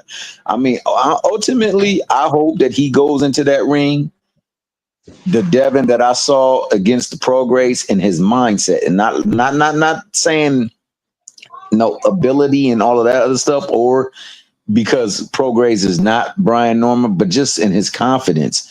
I think that when he stepped in that ring that night, he was fully confident in who he was and what he had, and he knew what I have is going to be tough for somebody to match. He's going to have to be that person in that ring against Brian Norman. Because if he's just thinking that he ain't got enough foot speed or mobility or whatever it is to catch up or cut the ring, he might be in for a rude awakening. I think Brian Norman and on the Casuals Corner, shout out my good brother Ant McQueen, man, broke that down and showed that, he can move. And if he cut that ring and he hit him with something that he ain't really ready for, it can be a bad night for him. One thing I will say about him is I know he can take a punch though. He definitely. But this is my question: why do people think that he had to take the fight? Because, and people say, oh well, he had to take the fight because of the type of money they want and this and that, and that's why I say, if I believe the latter, I would just believe that they just money hungry and they just want money and they willing to risk anything. That's the That's what I latter. believe. Because That's what I believe. yeah, but that Yeah, doesn't make any sense, because why would you if you want money, right? Why would you take one fight for money versus being able to continue to fight? This You isn't a get what I'm This cash ain't the saying? out first time. This ain't situation, the so I first agree time with they did. two This ain't the cents. first time they did gotta this. look at it They like did it This with this, isn't a Ryan. sis. cash out situation of a fight You got though, so I agree with you two got cents on that. yeah, you gotta look at it like this, sis. Like with them, Turkey wasn't gonna pay them to fight another Jose Ramirez with big money. So they were looking around like who Devin next opponent was after the Ryan whole shit with Rolly beating him. And no, it came to where they approached the Normans about the fight first. And then no, the Normans said they was with it, and then they approached the Haneys with it, and then that's when the Haneys started saying they looking for Brian Norman, and then that's when all of this whole shit then But the started. logic don't make sense. If they looking for big money, but they trying to get out the fight, that contradicts what y'all saying. The Because you reason can. why I believe they trying to get out of the fight is because I believe that when the whole situation when Tay was on the whole phone call and shit, the man was saying that they weren't even looking to fight Brian Norman for real 100%. Like, and no, it was just the proof in the pudding for us that situation. And then you looking at how they moving with this whole with the whole PD shit, like it's just moving shaky to where it looks like y'all don't want this fight as much as y'all want. Y'all keep doing all of this extra shit. Like it just looks shaky as hell. Like on their behalf. And Well, don't in get my me wrong, y'all. Don't get me wrong. I ain't defending nobody. Oh I'm yeah, you just already know, sis. I know you ain't. I presenting. know it's just your Nah, she part of the Hanos clan today. She part of the Hanos clan. I'm presenting a different Don't side bet of the that. you argument. playing. No, hold on. I'm presenting a different side of the argument, Yeah, and the absolutely, only reason why absolutely. I'm thinking like this is because it's too obvious, y'all. You get what I'm saying? It's too obvious. We all feel the same way, which should be a red flag. You get what I'm saying? We yeah, all feel like he's trying to get out the fight. Like, why are you making it this obvious if you really trying to get out of a fight? You don't make it this obvious. And if you really got so much reservations about Brian being a drug cheat, Vada didn't catch Ryan Garcia throughout the whole camp. So what make you think it's gonna catch Brian Norman? If you First if of you all, that pressed about him being a drug cheat, don't fight him. They that it's, nervous though, sis. They really that nervous over there. So Like so this it's is. sometimes. just like Go you ahead. you see how like with the whole situation with them with the whole PD shit is they agreed they already was signed up for for Vada already. So then you press upon the extra 2 weeks and they sign up for that. Like so that's why I was asking when I did my video yesterday, I was like, what other loopholes y'all gonna try to do to possibly try to get out of this damn fight? Because y'all keep moving weird with a whole bunch of different movers. This man Bill Haney, the reason why this fight is really happening is because of Bill Haney's damn mouth and on that interview with Coach Malachi when Bill Haney said, "Oh." fuck your mama and all of this shit. And the crazy part, R.I.P. to Brian Norman Sr.'s mom. His mom just passed away stage 4 breast cancer yesterday morning. You know what I mean? Oh So man, my condolences.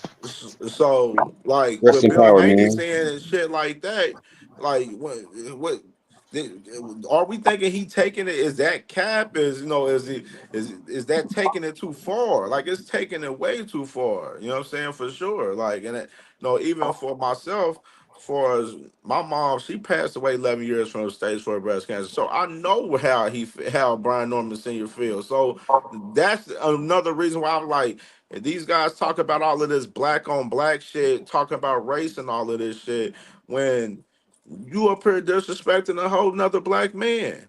That ain't They no were pro black shit. Like, you know what I'm saying? Like that's the fraud shit that I be calling out with the Haneys right there. Like where they be talking all this pro black shit. All of them guys, they got their channels and shit that they be paying for. The LDBC, them guys over there, all of them over there, they talk all this pro-black shit when they over there promoting and disrespecting black fighters on a daily fucking basis on their channel. Like, so like right. all of this shit, all of the lies and propaganda, like I said, with the Haneys and shit is catching up with them, and they match with the Normans because Brian Norman Sr. been exposing this motherfucker Bill Haney the last 3 weeks. Could I also add a little bit of something too? Go ahead. All right. So for the last statement you made, it's too obvious. You know, it don't look like it because it's too obvious to believe. Or sometimes people use that to their advantage. I'm not saying this is the case, but sometimes people use the fact that it seems too simple to believe or too obvious to believe to actually get something over on you. Like the thing is, if they would be trying to do anything to get out of the way, they're going to try to make it through a loophole. And that loophole would be through testing. Like, you dirty, bro. Why would we want to fight you when we just had an incident happen where we came out on the short end of a stick on something else? But I would say this as well too. Damn, I lost my original train of thought.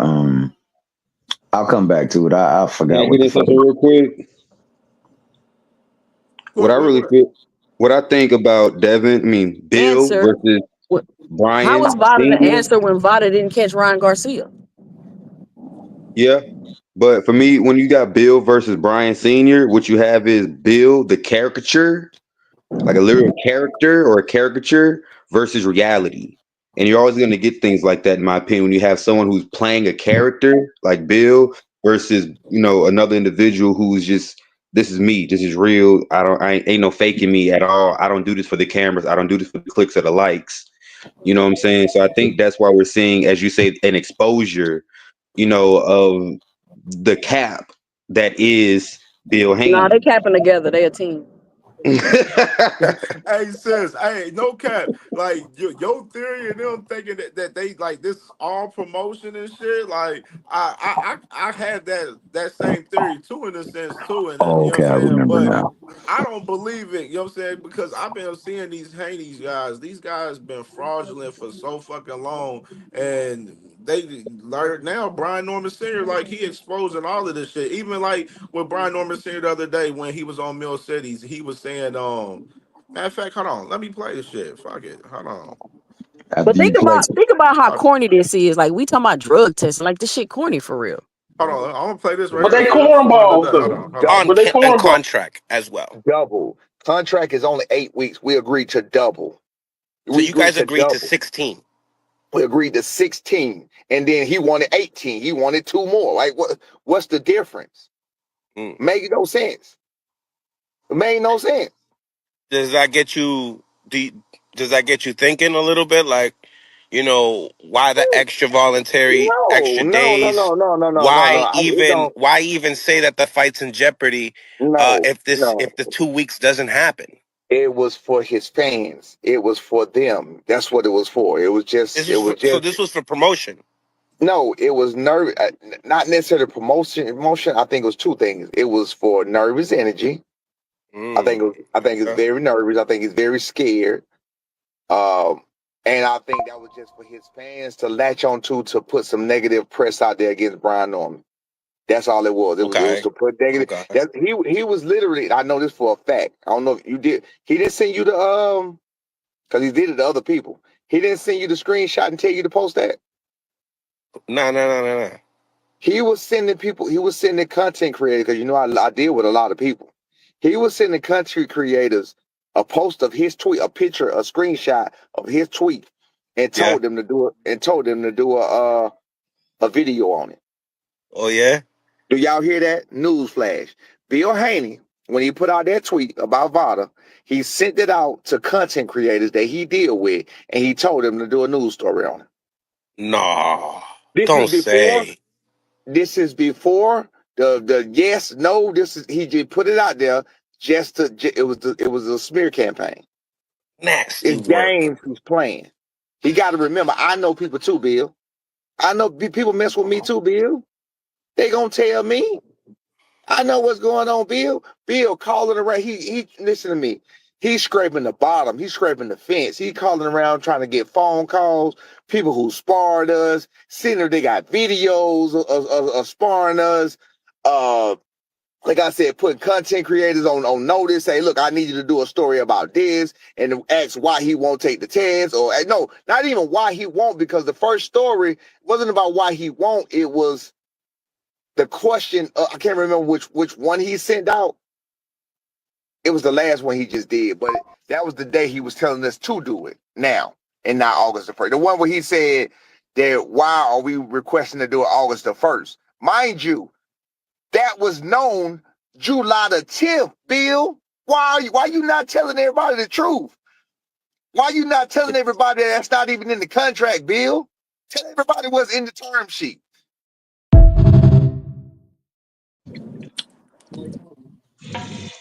What y'all think of that? Cap. That's scary as hell. He just gave y'all the whole script. He just gave y'all the whole script. All right, Feeding into Bill, what this they what Bill want. gonna do. You gonna Are we come out taking and time say talking this. about the fight? Are we taking like if we worried that the fight isn't going to happen, then we're feeding. If we worry about the fight is going to happen, then we shouldn't be talking about it. But at the same time, if it is going to happen, all this doing is feeding into what we're doing right now. Talking about it, discussing it, putting time into it, saying what other medias are doing, saying what the other content creators are doing, and then if the fight does, quote unquote, if I gotta say that, quote unquote, if the fight does take place, the fact that we've got to say that shit is crazy. We're all gonna be like, oh, well, dang, we got to give kudos to Def for actually doing da da da. I'm not saying that's what we're gonna do, but that's what people are gonna be like. Oh, we gotta give him kudos because he actually took it. We thought he was gonna take it. It's kind of crazy we even got to talk about this out loud. But the fact that you can get away with this, quote unquote, what Bill's trying to do, and even what other individuals have done, media manipulation in the post social media world, this isn't the first time I've seen this. It's not the second time, and it won't be the last time. But I think it's that's what I genius. think about it. I think it's a genius idea, actually. It's a way to keep people talking. It's a way to keep people in the fight. Because I mean, I've seen Brian Norman. I've seen his temperament. It's no way he, in my opinion, from what I've seen on the internet, he would let Bill Haney tell him what to do like that.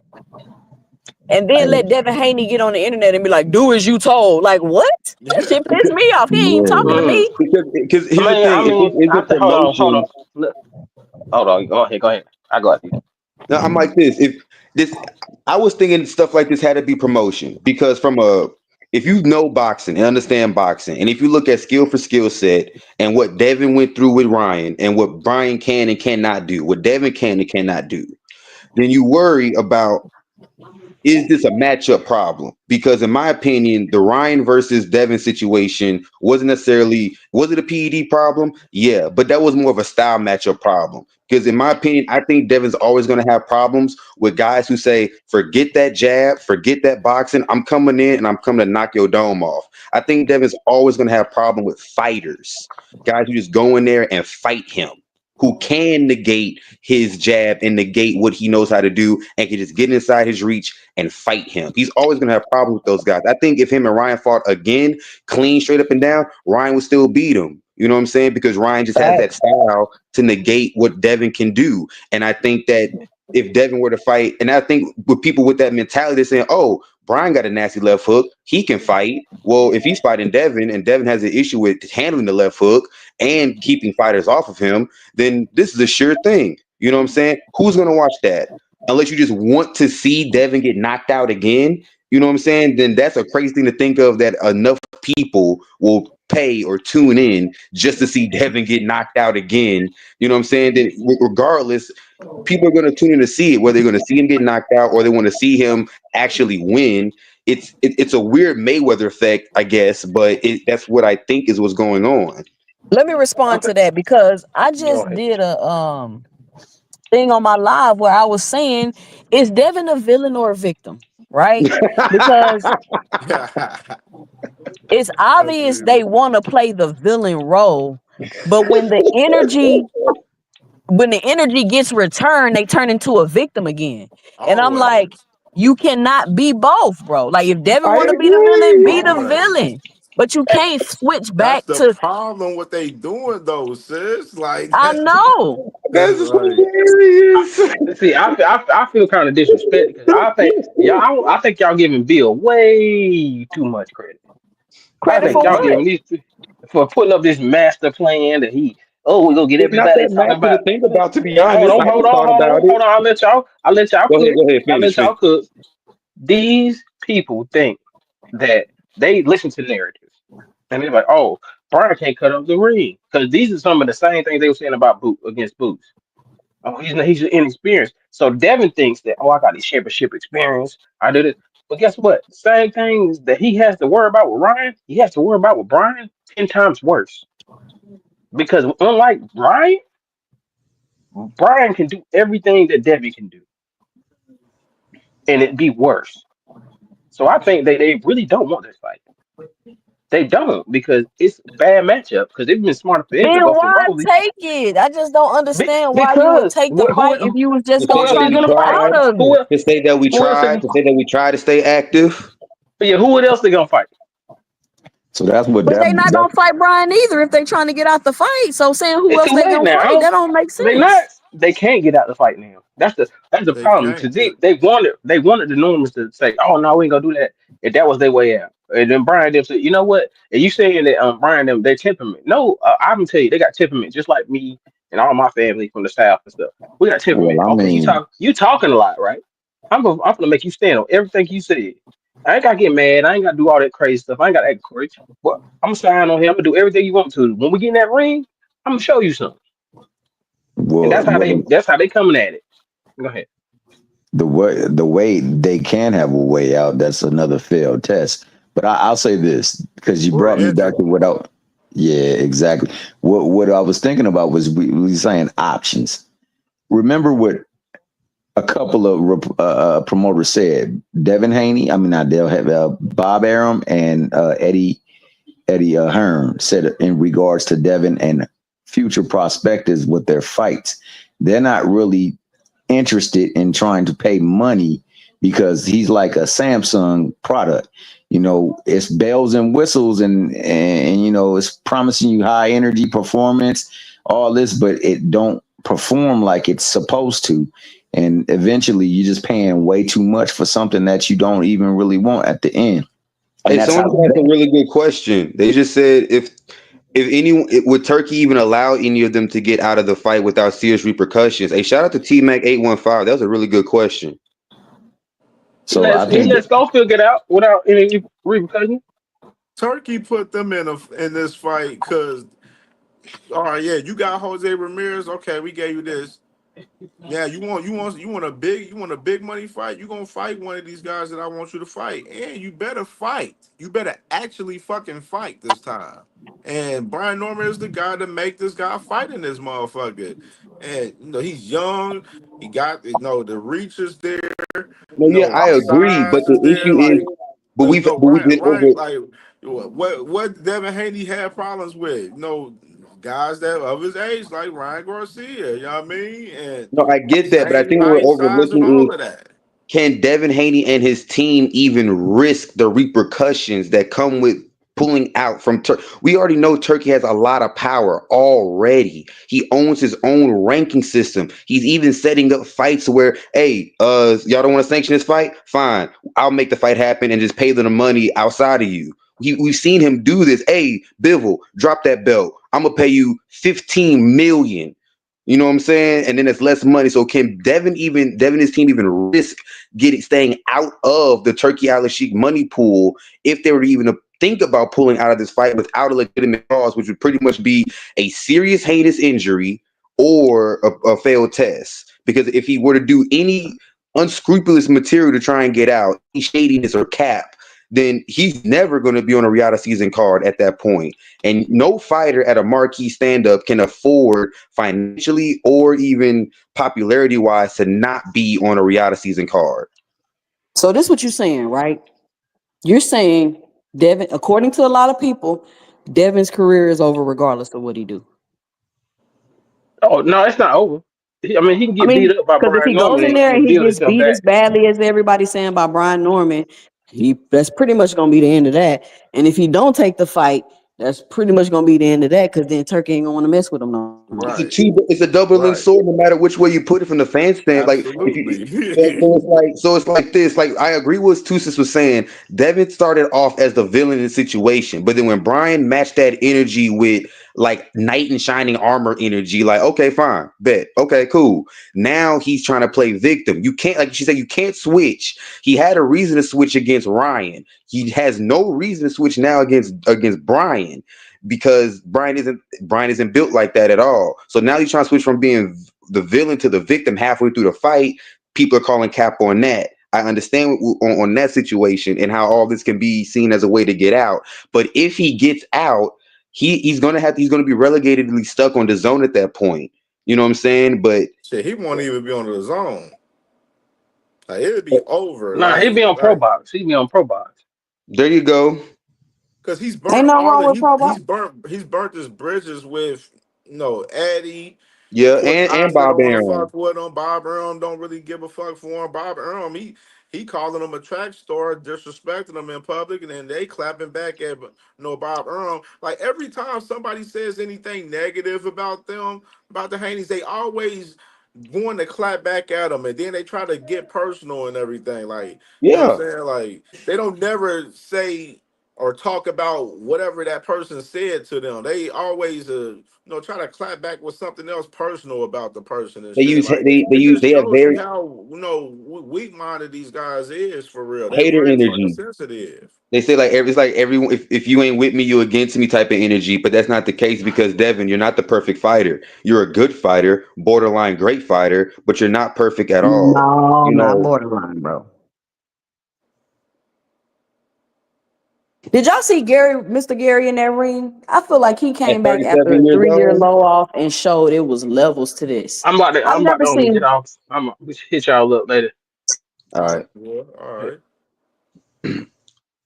Yeah, it's very interesting that Gary at 37 years old still has the power, still has the speed, the footwork, and the reflexes to still fight at this level. So I'm interested in if he's even going to stay active, or if this was just a one-off thing. I don't know. He always has an issue with staying active. So yeah, I hope people will fight him now that he's 37. Will be hilarious if the Tank fight happens now. That would be hilarious. That shit happens now. I could see it. I mean, it would sell out in Maryland no matter what. I mean, they support their they support their fighters 100%. It's just the fact that we couldn't get this 4 or 5 years, like 5-6 years ago. Right. But that's how Tank moves. Tank. Hopefully, the Tank fight happens with Roach. Yeah. I'm gonna play one more clip real quick of this shit with Brian Norman Jr. right here. You just called it. We out here making moves, man. I made a move out there in Japan. I made a move with my first fight to become champion. Sure, I just keep on dropping hits after hits, man. So come November, it will be another one. And you see what everyone's saying, obviously. Brian Garcia caught Devin Haney with a lot of left hooks. You have a big left hook. Have you watched those fights, and is there something you see that you're like, you know what? I can do that too. I haven't watched anything lately, but of course I watched it when it was live, and everybody just focused on my left hook. It's more to the game. It's more to the game than just a left hook. No, your jab was nice. You were jabbing to the body nice against Sasaki, it's even more than that. So I got a jab, I got feet, I got this, and I got that. So He gonna be looking out for the left hook. What about the right hand? What about the jab? What about the uppercut? I'm cutting the ring up the whole time, press you the whole time. You can't go nowhere. You think I'm finna load up? Ain't nothing loaded up. I just naturally hit hard. My hands are faster than what you think.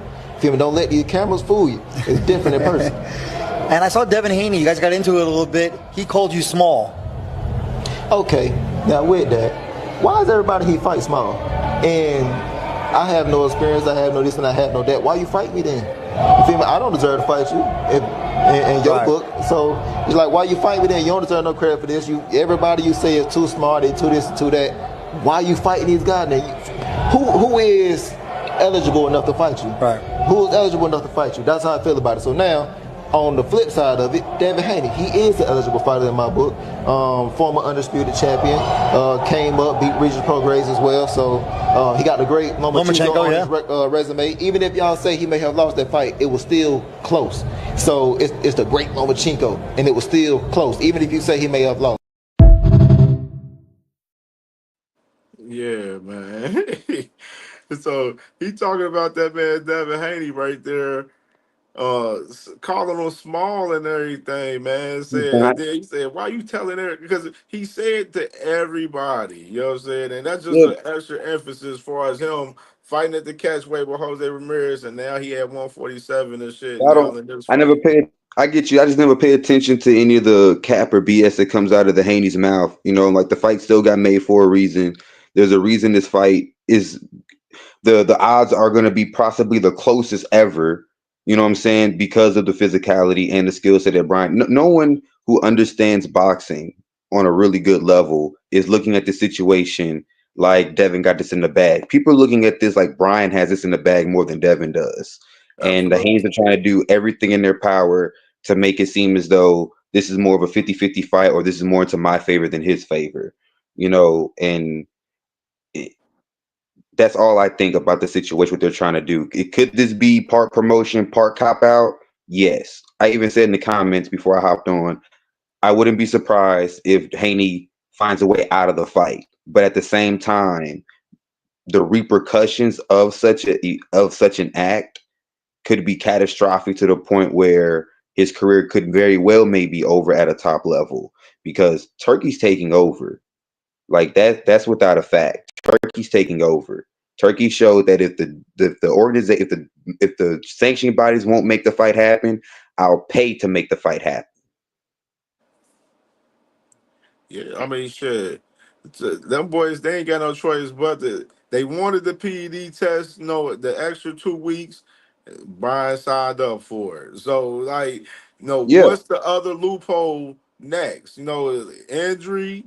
an You know, injury. what I'm saying? Like, nobody ain't trying to hear that. Y'all gonna look bad either way. You know what I'm saying? Like, they just got Yeah. to fight the fight. Like, Bill Haney and Devin, they need to get out the fucking media and work on their craft and get ready for this fucking fight. Because this fight is very fucking important for their fucking career. Because if Devin go out there and get whacked out that bitch, Well, no, I they don't. I gonna give think Devin. they gonna think Devin is not the goods. Well, They I gonna don't. think I he's don't. not the goods. Well, I get what you're saying. I don't think like the average fan. That's just me. But like, I don't think. I just give Devin credit for the fight because could he have just stayed inactive throughout the situation? Yeah, I just give him credit for even taking the fight, regardless if he gets knocked out, win, lose, or draw. Because could I'm not saying he could have taken any other fight. What I mean, any other fight, as in a softer touch. Yes. Someone not as dangerous. Yes. So if he goes in there with the odds of the fact that I most likely might end up on the highlight reel, you know what I'm saying? Then I give him kudos for even going in here. If he finds a way out of the fight, that will damage him more, in my opinion, than taking a loss. I much rather we've seen guys get destroyed and still find ways to come back. You know, we've seen guys looking up at the lights, count to 10, and still don't know where they at, and they've still been able to come back with their careers. So Yeah, that's I just mean, what. Devin gonna have to provide some offense in this fight. You know what I'm saying? Like he got Hey, to I get lost in there. money. I mean, one thing, Brian Norman's power is real. It's It is. very It's a real. natural 147 power, and Yes, Devin. he got that down south, grown man power down there. You know what I mean? Like You know how them down south football players and stuff. I, They, I, you I'm from know, New Orleans, so I feel yeah, you. yeah, for I sure, live in yeah, for Texas. sure, I yeah. live in So Texas, you bro. already know. I You already know, already bro. know, man. They Anytime a got that southern, down south grown man strength down there, man. Like that shit where Brian different, man. from? Like you see him with that security guard, had that Where security guard yoked him up, and then he slammed that security guard to the ground. where Brian from? But he from Atlanta. Oh, it's yeah. Oh yeah. Yeah. Yeah. Yeah, that's the He South. from Yeah. Atlanta. That Yeah. man, Bill Haney keeps saying the man Brian Norman. He he remind him of Vander Holyfield and George Foreman. Like these boys, like the way Bill Haney, like he talks about the fight, totally different compared to Devin. Devin is the one, slandering Bill, Brian Norman's resume and saying that he's small and everything. Like, while Yeah. Bill Yeah. Haney is saying that he a dangerous opponent. So you got Yeah. two different views from from both of these guys. And here's my Like, thing. Here's my thing. Devin's one of the type of guys who will never admit in public a fighter is better than him if he's never like he'll never admit that even during a fight he'll never admit another fighter is better than him. Devin could be fighting Tank and he still want him and he'll still never say yeah that sparring was that sparring but Tank ain't, he'll never admit that, you know what I'm saying? So Devin's always gonna in my opinion put on some type of a farce to dictate that I'm the superior fighter, it's my time, da da da da da da da, all this and that, as long as somebody in his corner isn't, I ain't gonna say delusional, but is thinking reality, then he should be okay because he may be putting on something for the crowd, you know what I'm saying, for the fans, because we know how modern day boxing fans can be. yeah, I think what Devin is, Devin, he already know that he always criticizes and downplays his opponents. He downplayed Yeah, Ryan before the fight. He was the ones in the yeah. Ryan fight saying that I'm an A+ fighter, saying that Floyd Mayweather shit, talking about he a C+ fighter. He gonna get him the hell out of boxing and shit. And then we seen how that shit turned out. That shit didn't turn out to be that way. No, You know what I mean? I So even like he said always downplays his I opponents. Like didn't you seen I in these told many weigh-ins people, with him and shit where he'll call all his opponents smaller than him because he was fighting a lot of guys that was smaller than him and that was in height and yeah, with build and everything, like, you know what I mean, yeah, like, I always said Cambosis that, Camp, like you look at the resume, like when he was talking about the resume for Brian Norman Jr., like his resume ain't all that crazy to me for real, besides Lomachenko and motherfucking Ryan Garcia. You want to add Gamboa? He fought Gamboa after Tank done beat him already, and yeah, Bud Crawford. You yeah, know what I mean? the Like, the three, yeah, the four names that Devin has is Lomachenko, Ryan Garcia, Regis Prograis, and Jose Ramirez. Those are the biggest names on his career as far as him stepping up to the plate and showing up and doing what he needs. And except for Ryan, the Ryan situation, I don't know why people thought that. I said Ryan has over 150 amateur fights. I'm like, Ryan has won Golden Gloves. I'm like, Ryan's no slouch. Like, Ryan can fight. He believes in himself and he got a chin. I said, that's the one thing about Ryan. He 110% believes in himself, and that will take you far. Hell, he believed in himself against Tank. You know what I'm saying? So I always said that Ryan can fight. I said they went and they're 2-2 in the the amateurs. boy, the Haneys, Yeah, I'm like they're two. the Haneys was. You remember you seen that video when after Cambosis beat To when they Yeah, was celebrating this shit. yeah. Like that shows emphasis right there. Them guys, like, them guys, they pick they fights wisely right there. Well, yeah, yeah. They Well, weren't matchmaking. they Well, yeah, didn't like. matchmaking's always been a part of boxing all the way back to the Yeah, mob matchmaking is days. definitely a part of boxing for sure, and definitely for sure with Devin Haney in the big case too. Why, You never a want to lot of ruin people be your. like, oh, like he brought Jojo Diaz. Jojo Diaz's ass. Like a lot of people on the resume from him, while he's shitting on Brian Norman resume, shit. A lot of them people that he didn't beat ain't winning shit right now. Well, no. Sometimes Shit, that's the thing we about. got Jojo Diaz and Regis Prograis about to fight August 2nd in Chicago, Well, that's co-main the thing. event. Well, that's the thing about resumes. Sometimes resumes age with time. Sometimes they don't. Sometimes they're only as good as when you fought them, or sometimes, like I said, they age. You know what I'm saying? Like who would have thought that when when we think about it, Tank versus Rolly, no one would have thought that Rolly would eventually end up becoming a 2-division world champion. You know what I'm saying? So the Rolly win looks so much better on Tank's resume now. You know what I'm saying? So Absolutely.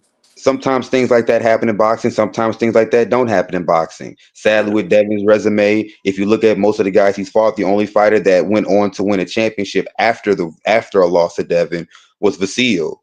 You know, so that's the only win that's like, okay, he beat someone that was still showing to be doing something later on, even at an older age.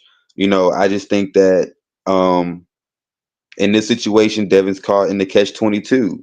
You know, he's in a fight that's very dangerous. And I think he thinks if he admits that he's in a dangerous fight, that people will call him some type of weak or whatever. But I don't know. I just think that with this era of boxing, we have a lot of cappers. We got a lot of guys that talk a lot. You know, I mean, Yeah, even Teofimo's been the caught in Haney's a is one of situation. them. The Yeah, Haney's is Haney is. one of them. Haney's in They the doing Lopez is too much talking. They the doing Lopez too would do the much same talking thing right though. now. Why they should just be getting ready for the fight. Like, you know what I'm saying? They shouldn't be now. Like I said, they Vada, all of that shit locked in on the Normans end. Yeah, Now it's and I time for them to just lock in for the fight. They shouldn't be. They don't need to be doing the fight ain't till November. They need to just be getting ready. They don't need to be out on fucking the Boxing Voice and all the other little channels and shit that they be on every day and shit and on the internet popping shit like trying to spread all of their little lies and propaganda every fucking day. They need to just be locked in and get ready for Brian Norman Jr. Because Brian Norman Jr. Them boys they focus and they ready to kill shit. They ready to kill shit with Devin Haney. yeah. Like, and Devin Haney looking off his past couple performances, you match the performances up from both guys.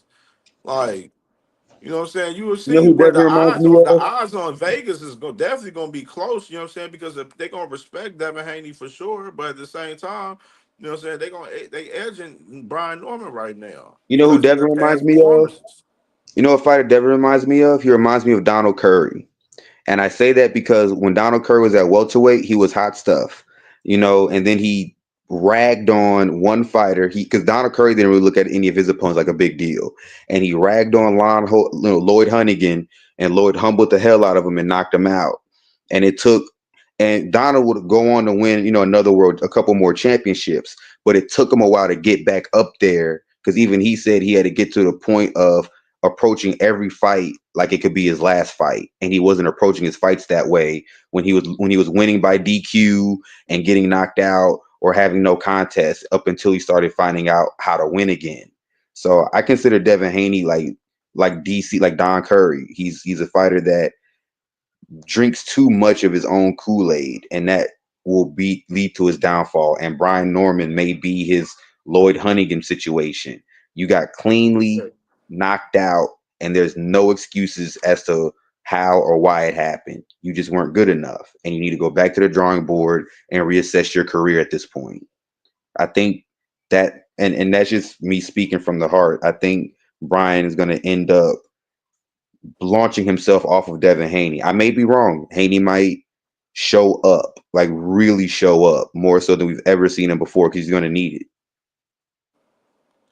Yeah, man. I mean, I'm hoping he show up and show up to actually fucking fight because the Jose Ramirez shit wasn't it. Like he looked like that boy had PTSD from the Ryan fight in that fight, man. Like Against the he don't want Ramirez to fight, yeah, engage much. I No, lost money on that I fight. put I had blame on Jose Ramirez too because he ain't come to fight for real 100%. So, well, but at the well, same Jose, time, yeah, like we expected like a Regis Pro grade type performance from Devin Haney in that fight with Jose Ramirez, and he ain't take the opportunity to to wash him for real how we expected for real. I lost some money on that fight because I had in my mind the fight before that. Jose Ramirez's last fight was against Hanses Barthélemy, and Jose barely got out of that fight because Hanses was throwing the left hand and couldn't miss, and he had Jose on Bambi legs 3, 4, 5 times in that fight. But Ramsey just doesn't have the vigor to finish him off. And I'm thinking when they matched Devin versus Jose, I'm thinking this is perfect. Jose's coming right at him. He don't got the power like that to hurt Devin. And Devin, if he goes in that fight with a Regis mindset, he should get the stoppage. I had to fight a TKO Devin Haney round 10, and that didn't happen. So I ain't make all my money back on that bet. But yeah, and then finding out that Bill told told Devin, yeah, just move around, move around. Nah, Devin needs to just stick to his own game plan because he's in there fighting, not his dad. Man, that's why I'm saying Bill, he going into that fight with Ramirez, Shane Mosley said that they had a whole game plan that they totally reneged during the Ramirez fight. You know what I'm Yeah, saying? They yeah. just Bill wanted Devin to play it safe to get to the next fight to fight Ryan Garcia if he was to beat Rolly Romero. And Like, Ryan you know what talking I mean? about, Like, and now that's why I'm saying that you got that game plan. Now, what's the game plan for this fight for y'all? Is y'all gonna play it safe in this fucking fight with Brian Norman that's way more dangerous than a damn Jose Ramirez? Like, he might. I mean, look, Brian's not the type of fighter where you can finesse a 12 round decision off of and get out unscathed. You know what I'm saying? Like, Brian's type of fighter where if you tell him he's down going into round 10, you're not dealing with a more dangerous opponent. So I don't think he's going to be able to steal rounds away from Brian, a full 12 rounds to get a decision. It's going to be tough to finesse Brian because he's very smart. The only thing we're questioning is his ability to maintain um, fighting at this level throughout the whole 12 rounds. That's the only thing we could really question. Is his ability to pace himself at a high in a big marquee fight, like this throughout a full 12 rounds against a world class opponent. All the other questions are out the window. He got power, he got speed, he got IQ, he got defense, he got footwork. He has a very high level understanding of boxing. The only thing we're questioning is his ability to maintain all that throughout 12 rounds against a world class opponent. This may be the perfect world class opponent, Devin Haney, but the question is still there nonetheless. yeah, facts, man. Facts, man. Shit, I'm gonna go ahead and shut it down, man. Man, good looking, man, for popping on, man, for sure, man. Definitely, tap Definitely. in, man, and come back up, man, for sure. I'll be live Sunday. All right, bro. You be safe out here. You already know the vibes, bro. Yeah, man. So this was a good one, man. Shout out to everybody today, man, for sure, man. You already know we'll be back Sunday. I might be back live before that, probably Friday, for real, to be honest. But I know we definitely gonna be live Sunday, and I got a special guest Sunday at 1 p.m. for the Sorry But Not Sorry Boxers Hall Roundtable show, man. And you already know those vibes. Y'all watch this on a playback, man. Like and comment, man, for sure. Give us your opinion on all of the topics that we covered today, for sure, man. Appreciate everybody coming in today, man, for sure. My dog Knockout Boxing 86 TV, he about to be live. So go ahead and tap in with your boy. But you already know we back in the building Sunday. We'll probably be back live Friday, most likely. I just check in on the notifications, you know what I'm saying, to make sure I'll let y'all know when I'm going live for sure Friday. For sure. But y'all already know the vibes, man. Salute to everybody, man. Love y'all, man. Appreciate y'all support. And we out of here.